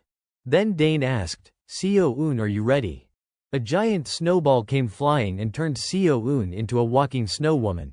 Dane laughed and said, I am starving. Let us grab something light to eat. Got it, Cha-yoon shouted. They munched on snacks, chocolate chip cookies, and had a great time, momentarily forgetting about Seo-eun. She marched up to Dane. While he was asking Cha-yoon, can you text Ha-Yul to bring a few more? A snow fist slammed into Dane's head. His face hit the table. Seo-eun panicked. Mangastick's finished. Was that too rough? The snowball had been packed with water. Cha-yoon fumbled, are you okay? Seo-eun frantically shook Dane's shoulder, shouting, we killed Mangastick. Dane. Ha-Yul walked over and shot him a long look. The girl said, he is laughing, totally faking it. Dane mocked Seo-eun's words, you mean me, Dane. He pressed his hands to his face, feigning embarrassment. So touched. Seo-eun actually cares about me. Seo-eun grit her teeth, her face flushed red. She lifted a snowball with 2 bottles of frozen water stuck inside. Dane immediately shouted, hey, that hurts. Shut up, she yelled back, then sprinted after him. As he dodged Seo-eun, Dane recalled the past 3 months. We relaxed and enjoyed the winter. I even thought about staging another little terror, but Stardust is now as strong as she was in 3rd year of that alternate timeline, no need for that anymore. Dane glanced at Ha-Yul and thought, the only real change. Ha-Yul's been smiling more. Maybe she is finally letting her guard down with us, little by little. All eyes were on him, and public opinion had shifted too. Everyone blamed Egostick for the Seoul Bridge incident. My reputation, completely ruined. I mean, 1.2 million people got my money, of course they needed someone to blame. Those selfish citizens muttered to themselves, it was that Egostick guy behind the terror stunt. Exactly. How dare he call us accomplices? Dane sneered. Convenient, is not it? After all, being a villain was my original goal anyway. He mused, now. I just have to wait for the black disaster to appear. At that moment, Seo-eun leapt onto him and shouted, got you. Dane fell to the ground but laughed, you win. But in the blink of an eye, Seo-eun was transformed into a snow woman, while Dane dashed away. Subin saw this and laughed loudly. What was that horrible scream? Ha-Yul hurriedly said, you will get hurt if you keep playing like that. Everyone returned to the tea table and started planning. I am starving. What should we eat tonight? We played too much. Should we make some cookies? Perfect. Let us go inside, freezing out here. Let us call Seo-yeon first. Oh, right. Elsewhere, warning lights flashed red continuously. A research lab collapsed, and staff ran chaotically in every direction. Kim Soon-woo fell to the ground, screaming in panic. Impossible. This can't be happening, damn it, where everything's gone. A staff member shouted, Doctor, you need to get out now. He resisted, let me go, I can't abandon my life's work. He turned to look at the site of the explosion. A strange creature slowly emerged from the smoke. 2 staffers helped Soon-woo up. One shouted, Doctor, we need to move now. Soon-woo muttered, no. Behemoth. What? Test subject 1. It was only a prototype. How does it even have consciousness? The creature, Behemoth, opened its massive mouth and let out a deafening roar. In a high-rise building, security guards scattered in panic. Suddenly, an explosion ripped through the structure. Stardust dashed inside the building. She flung open the door to a room and demanded, Mr. President, what is happening? The man pointed at a screen, shouting, "Emergency, Stardust, look." Behemoth had now broken free from the lab and was rampaging through the city. The man panicked, exclaiming, "Where did that horror even come from?" Stardust looked up, her sharp instincts catching on to something. She yelled, "Run, outside! Behemoth has started destroying the building." A civilian, unlucky enough to be driving, got trapped amid the rubble. A wall slammed into his car, but he miraculously jumped out just in time. Panicked, he cried, "My car!" An adult nearby yelled, "Forget the car, just run." Behemoth continued its relentless destruction, toppling buildings as it went. A man clutched his son in terror, praying, "Oh Lord." The monster roared, sending the man screaming in fear. Stardust shouted a quick message before charging out. "I am going now." Bak Jun-ho tried to stop her. "Calm down, Stardust. You can't face something that huge alone." She spun around, resolute. "I can't just sit here and watch it wreak havoc. Go ahead and eat your popcorn, Mr. President." The older man was stunned. "What?" A loud crash echoed, making her turn. On the screen, Behemoth was seen demolishing everything in its path and heading toward the Seoul University Bridge. Suddenly, it collapsed into the river and slowly sank. The atmosphere in the room immediately stilled. Bak Jun-ho called out, "Stardust." She blinked, bewildered. The man continued, "I want a full report on my desk by tomorrow morning, and no more popcorn." Stardust hesitated, "Sorry." At Egostick's base, he calmly munched on popcorn. The moment Behemoth fell into the river, cheers erupted everywhere. Night had fallen, but a single house still burned with light. Haru sat at her desk, scrolling through news on her computer. Her eyes landed on an article with the headline, "Seriously, are there still people who think Egotick is the villain?" The piece argued that anyone who still labels Egotick a villain needs to read this primer on free discussion. It went on in a frantic, clumsy way. The black creature catastrophe still retains a degree of intelligence. If it fully awakens its consciousness, even the best heroes won't be able to stop it. Given time and a growth in intellect, it will avoid its weak points, water, for example, and wipe everything out in Korea. The article concluded by glorifying Egotick. Haru sighed as she finished the piece. She bit into a slice of tangerine and muttered to herself that it was unbelievable how things had ended up like this. In reality, if Egotick does not collapse before reaching Seoul, no Korean superhuman could stop those monsters. Pondering that grim problem, Haru fell silent and stared into the night. Only a few streetlights pierced the darkness. She pulled on a hat, adjusted her neat clothes, and ran down the empty road. Her ponytail whipped behind her as she ran, repeating the mantra in her head, "He is the villain. I am the hero. Even if it is to protect myself, I will protect others." Haru set her jaw and hurried on. On the TV, an anchor updated the breaking story. Investigators now believe that experiments by Korea's top conglomerate, Hanyul Group, are the source of the recent black creature disaster, a revelation that had shaken the nation. The Hanyul headquarters had collapsed overnight. No signs of life were found in the Hanyul building. The screen cut to footage of the corporate site while the anchor continued. Chairman Hanyul and Dr. Kim Sol-woo, the scientist responsible for the black creature experiments, had vanished along with their research team. Meanwhile, Dane, Seo-eun, Subin, and Ha Yul were finishing dinner while watching the bulletin. When the news broke, Dane could not help but shake his head, so it had come to this. Ha Yul punched the air and swore, furious, "Serves those bastards right." Subin, equally angry, flailed his hands and demanded they catch every single one who ran.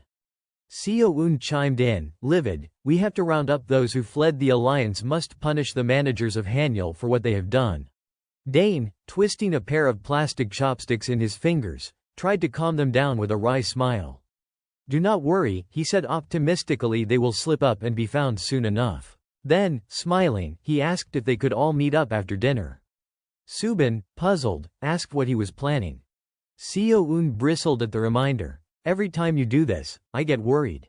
As Dane unfolded the detailed blueprint before them, the three, Seo-eun, Subin, and Ha Yul, stared in disbelief. Their collective gasp erupted into a synchronized shout. The underground laboratory of Hanian Corporation.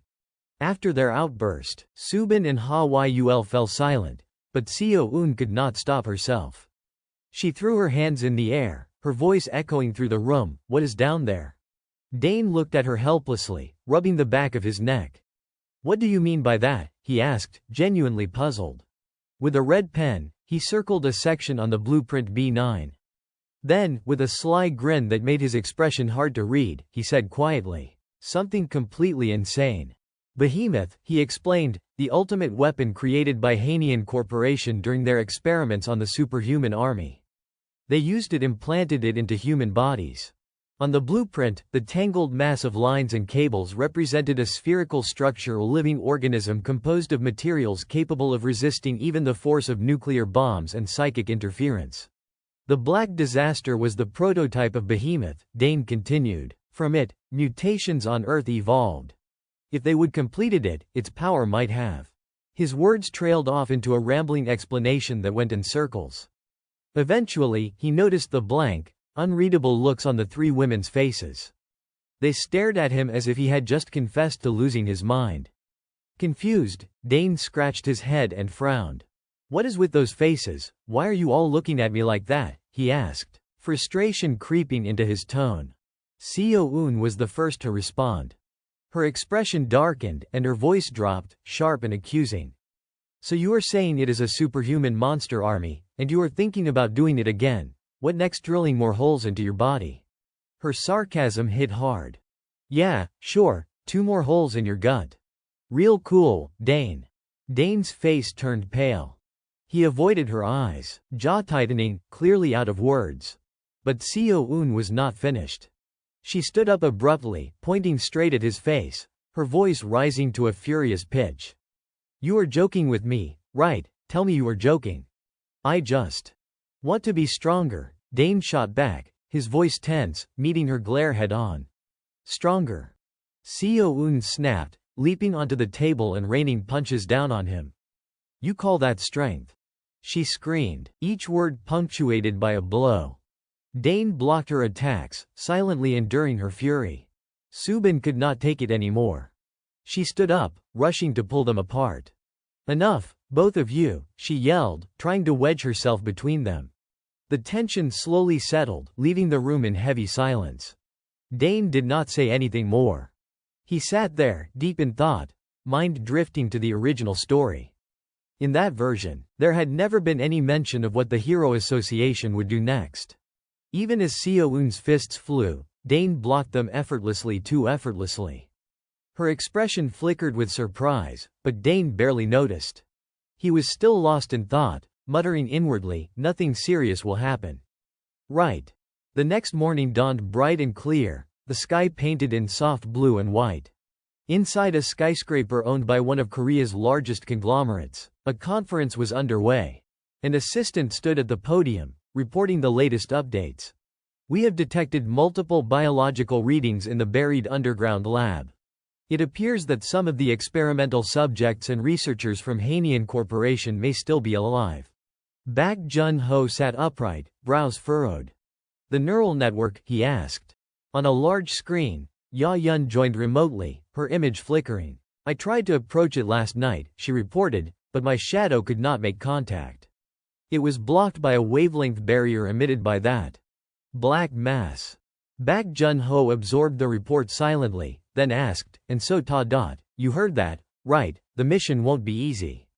Are you still going?" At that moment, hovered high above the ruins, looking down at a massive crater beneath her. Adjusting her earpiece, she answered without hesitation, "Yes." Bak Jun-ho's calm voice came through the comms, steady and commanding. "Good. I am authorizing the expedition into Hanian Corporation's underground facility." Accepted the mission without hesitation and dove straight down into the massive crater, her figure vanishing into the darkness below. Unbeknownst to her, Egostic was standing on the rooftop of a nearby skyscraper, silently watching her descent. His expression was tense as he muttered under his breath, "This is making me uneasy. Things are not exactly going according to plan." From the other end of the comms, Seo-eun's irritated voice cut in, sharp and mocking. "If you are scared, you can turn back right now." Before the argument could escalate, Subin, clearly used to the pair's constant bickering, quickly stepped in to mediate. Seo-eun, do not provoke him like that. Egoistic, refusing to rise to the bait, puffed up his chest and replied with a boastful laugh. What? You think I am afraid of a few monsters? Please. Man Kim Donnie does not scare that easily. Seo-eun rolled her eyes, fingers clacking on the keyboard, her disdain practically radiating through the line. Subin could only sigh helplessly at their usual antics. Despite the snark, both women ended up smiling softly. Their final words to him were sincere. Be careful, okay? Egoistic smirked, snapping his fingers. A swirl of light and shadow surrounded him as his live broadcast flickered to life. Nice to see you all again, he greeted with a dramatic bow, his voice smooth and teasing. I am Egoistic. With that, he activated several effects to build intrigue and tension, effortlessly pulling in his audience. So, what is happening today? A terrorist attack? Oh, do not be disappointed, it is not one of my usual grand performances. Today's a field trip. Within a minute, over 10,000 viewers had joined the stream. The chat exploded in rapid-fire comments. Wait, is this the hero-ranked streamer Apple Mango's rival? Thank you, thank you, thank you, what the hell is going on? Is this in Seoul? Why is it so dark? You are not doing something insane again, are you? Egoistic panned his camera around, revealing the dimly lit underground structure, its machinery humming faintly in the shadows. His tone was light and mocking as he narrated, Ladies and gentlemen, welcome to the infamous underground base of Hanian Corporation, the birthplace of that little, black disaster you have all heard about. I do not know about you, but I am dying to see what kind of horrors they were cooking up down here. Shall we take a look? Meanwhile, at headquarters, chaos erupted. Sata. Bak Jun-ho roared into the comms. Sata. Do you hear me? His assistant hesitated, then spoke gently. Sir, it is likely she has gone too deep underground. The radio signal can't reach her anymore. Bak Jun-ho slammed his fist on the table, teeth clenched in frustration. That damned Egoistic, who does he think he is? Waltzing in there like it is his playground. Then, after a brief pause, he exhaled sharply and muttered, Get me some popcorn. The assistant blinked. Yes, sir. She stood up and quietly left the room. Back in the underground ruin, Egoistic continued to stream, sweeping his camera across the twisted machinery. Look at this, he sneered. These bastards really went all out, did not they? What the hell were they doing here? As his words echoed through the chamber, a chill ran down his spine. The deeper he looked into the darkness, the stronger the unsettling feeling grew. The live chat was in chaos. Viewers watching Egoistic's stream could barely keep up with the flood of comments. Some were fascinated, others horrified, and a few tried to mask their unease with jokes, but the tension in the air was unmistakable, creeping through the screen like a chill. Why is it so quiet? Where did everything go? This is giving me a bad feeling. Be careful, Egoistic. The camera panned slowly across the desolate laboratory, rows of shattered glass tubes, collapsed support beams, scorched metal twisted like vines. Egoistic chuckled dryly, half mocking, half serious. You really think I, the man who once made all of Korea tremble, would get scared over a few scraps from some experiment? Then clink. A faint sound echoed from the darkness. His grin faltered. He froze, eyes narrowing, and with a flick of his wrist, a flare of light illuminated the tunnel. What was that? He muttered, instantly switching into alert mode. Several floating defense turrets unfolded around him, their barrels whirring into position. The noise came again, a soft scrape. Egoistic turned sharply, ready to fire, only to see a small white cat emerge from the shadows. What the? He blurted out, momentarily dumbfounded. A cat, here. He squinted, lowering his weapon slightly. Just a cat, in this place. But a sense of unease prickled at the back of his neck. Something was not right. His instincts screamed at him that this was wrong, impossibly wrong. Then, before his eyes, crimson threads began to unfurl beneath the cat's paws, coiling up its legs like veins of living wire. The creature convulsed, its body twisting unnaturally as the red cords pulsed and tightened. Egoistic took a step back, his breath catching. The cat let out a guttural hiss, its eyes glowing a violent, inhuman red. Perched atop the writhing mass of scarlet cables, it stared straight at him and screamed. The sound was not a meow. It was a shriek, distorted, guttural, like metal grinding against bone. Before he could react, a second sound came from behind. Egoistic spun around and froze as something massive emerged from the shadows. A grotesque creature, its face stretched into a mockery of humanity, its skin pale and trembling like wet parchment. It lunged at him, claws extended, teeth bared. He gasped, his voice caught in his throat, unable to scream. Terror flooded his face as the camera jolted wildly, the feed shaking violently before cutting to static. Meanwhile, far below, Satada was still navigating the endless underground passages when the faint crack of gunfire reached her ears. She stopped mid-step, her instincts flaring. That sound. She thought sharply, spinning around. Gunfire. Her expression hardened. Whatever was happening up there, it was not part of the mission. The scene cut back to the protagonist's perspective. By this point, he was already regretting every foolish decision that had led him here. As he ran, his thoughts spiraled in panic. I shouldn't have crawled into this place. I should have listened to Seo-eun. Stronger. My ass. I should have just stayed home and practiced telekinesis instead. Behind him, the grotesque, big-faced monster was still on his tail. Egoistic frantically directed the floating guns around him, firing in all directions as he sprinted, but that only made his terror spike higher. Legs pumping, he muttered through clenched teeth. No, there's no point regretting it now. At this point, I had to catch Behemoth before I get out of here. The very next second, true to the nature of our overly dramatic villain, he slipped. His body went tumbling forward, rolling several times across the floor before coming to a painful stop.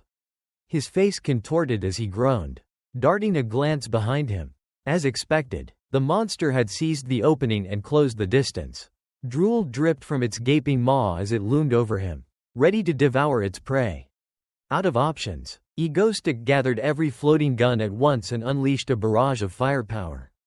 Countless bullets riddled the monster's massive body, tearing bloody holes into its flesh. But against something of that size, those wounds were little more than scratches. Instead of falling, the creature only grew more enraged. It let out an ear-splitting roar, shaking the entire underground facility until, finally, the whole place came crashing down in a cloud of choking dust. Somehow, through sheer dumb luck or divine comedy, Egoistic survived, crawling out of the rubble, drenched in grime and pain. He muttered, "How deep is this place anyway? In the chaos I even lost my camera and my guns." Great. He raised his voice, trying his communicator. "Seo-eun, can you hear me?" Silence. No response. A creeping dread began to coil in his gut. Guess the signal doesn't reach this deep. Now I'm actually starting to get a little scared. Just a little, he admitted, glancing warily around the ruins. But before he could collect himself, a sudden shockwave rattled the wall to his left. A fist had punched straight through the concrete, leaving a deep crater. Out stepped a familiar figure, Stardust. Her heightened senses tingled as she narrowed her eyes, scanning the dust-filled room. This energy, it feels familiar. Don't tell me, Egoistic, she murmured. Her gaze locked onto him, confirming it. Instantly, she took a combat stance, voice sharp. What are you doing here? On his end, Egoistic froze, panic flooding his mind. His hands flailed slightly as he stammered. Wait, Stardust, I should be the one asking that. What are you doing here? Cracking her knuckles, Stardust shot back coolly. I'm a hero. Cleaning up places like this isn't unusual for me, right? Her words left him speechless. Right, yeah, fair point, he muttered, nodding weakly. That was all the confirmation she needed. A slow, confident smile crept across her face as she straightened up. Perfect timing. Looks like I found an unexpected bonus target. Her eyes glinted dangerously. If you come quietly, this won't hurt. The moment she finished speaking, Stardust lunged forward, reaching out to grab him. Egoistic narrowly managed to use his teleportation ability to dodge. And just like that, the two of them began a relentless chase through the cramped underground space. What made it worse was that Egoistic's evasions were only barely successful each time Stardust attacked. Her strikes came within inches of hitting him. Finally, Gasping for breath, he threw up a hand in a desperate attempt to stall her. Wait a minute, hold on, I know you see me as nothing more than a villain. But just look around you. You know as well as I do, this place is dangerous. You don't even know what this facility really is. Do you? So why don't we call a temporary truce until we get to the lower levels? He made his proposal in a rush, hoping she'd at least listen. Stardust paused for 3 seconds, her brows furrowing. Instead of answering, she shot back, then why don't you tell me what you're doing here first? Egoistic shrugged helplessly, trying to sound casual despite the sweat running down his face. Let's just say, curiosity. The people who worked here were the ones who created the Black Catastrophe. I figured they might have built something even worse. She studied him in silence, gauging whether he was telling the truth. After a few seconds, she finally gave a short nod. Fine, that's acceptable. Let's cooperate for now. Follow me. I've been having trouble dealing with those monsters anyway. You can lend a hand. With that, she turned and started walking. Egoistic blinked, taken aback by how easily she'd agreed. Huh? I was just throwing that out there. How the hell did it turn into this? He muttered. Meanwhile, Stardust's inner thoughts told a different story. If I try to capture him by force, he'll probably just escape again. Better to keep him close and watch him. Maybe this way, I'll finally understand what makes Egoistic tick. Time passed quickly. The two of them were now searching through documents inside what looked like an abandoned research room. Egoistic, instead of focusing, kept glancing around suspiciously, scanning every corner. His constant fidgeting finally got on Stardust's nerves. She slammed her fist into the wall right next to him, leaving a deep dent, and yelled, "What the hell are you mumbling about? Villain? You're testing my patience. This place is full of secrets. Get out before I crush you." Seeing the terrifying look in her eyes, like a lion about to devour its prey, Egoistic instantly straightened up. "Yes, ma'am, leaving right away. God, you're scary," he yelped dramatically. But when he turned back to look at her, focused, serious, and radiant even in the dim light, a blush crept up his cheeks. Getting to work together like this, I could get used to it, he thought, grinning like an idiot. After a while, realizing they weren't finding any useful leads, the two decided to move on. Following behind her, Egoistic couldn't help but be impressed. She's navigating this place so easily. Don't tell me her extrasensory perception has evolved this much already. Putting that aside for the moment, the two eventually arrived at a room labeled Supernatural Power Suppression Chamber. The suspicious name alone made Stardust hesitate to step in. Instead, she turned around and ordered flatly, "Hey, Egoistic, you go in first." Egoistic froze on the spot, his voice rising in panic. "Me? You want me to go in there?" Stardust didn't bother arguing. She simply raised a clenched fist and cracked her knuckles.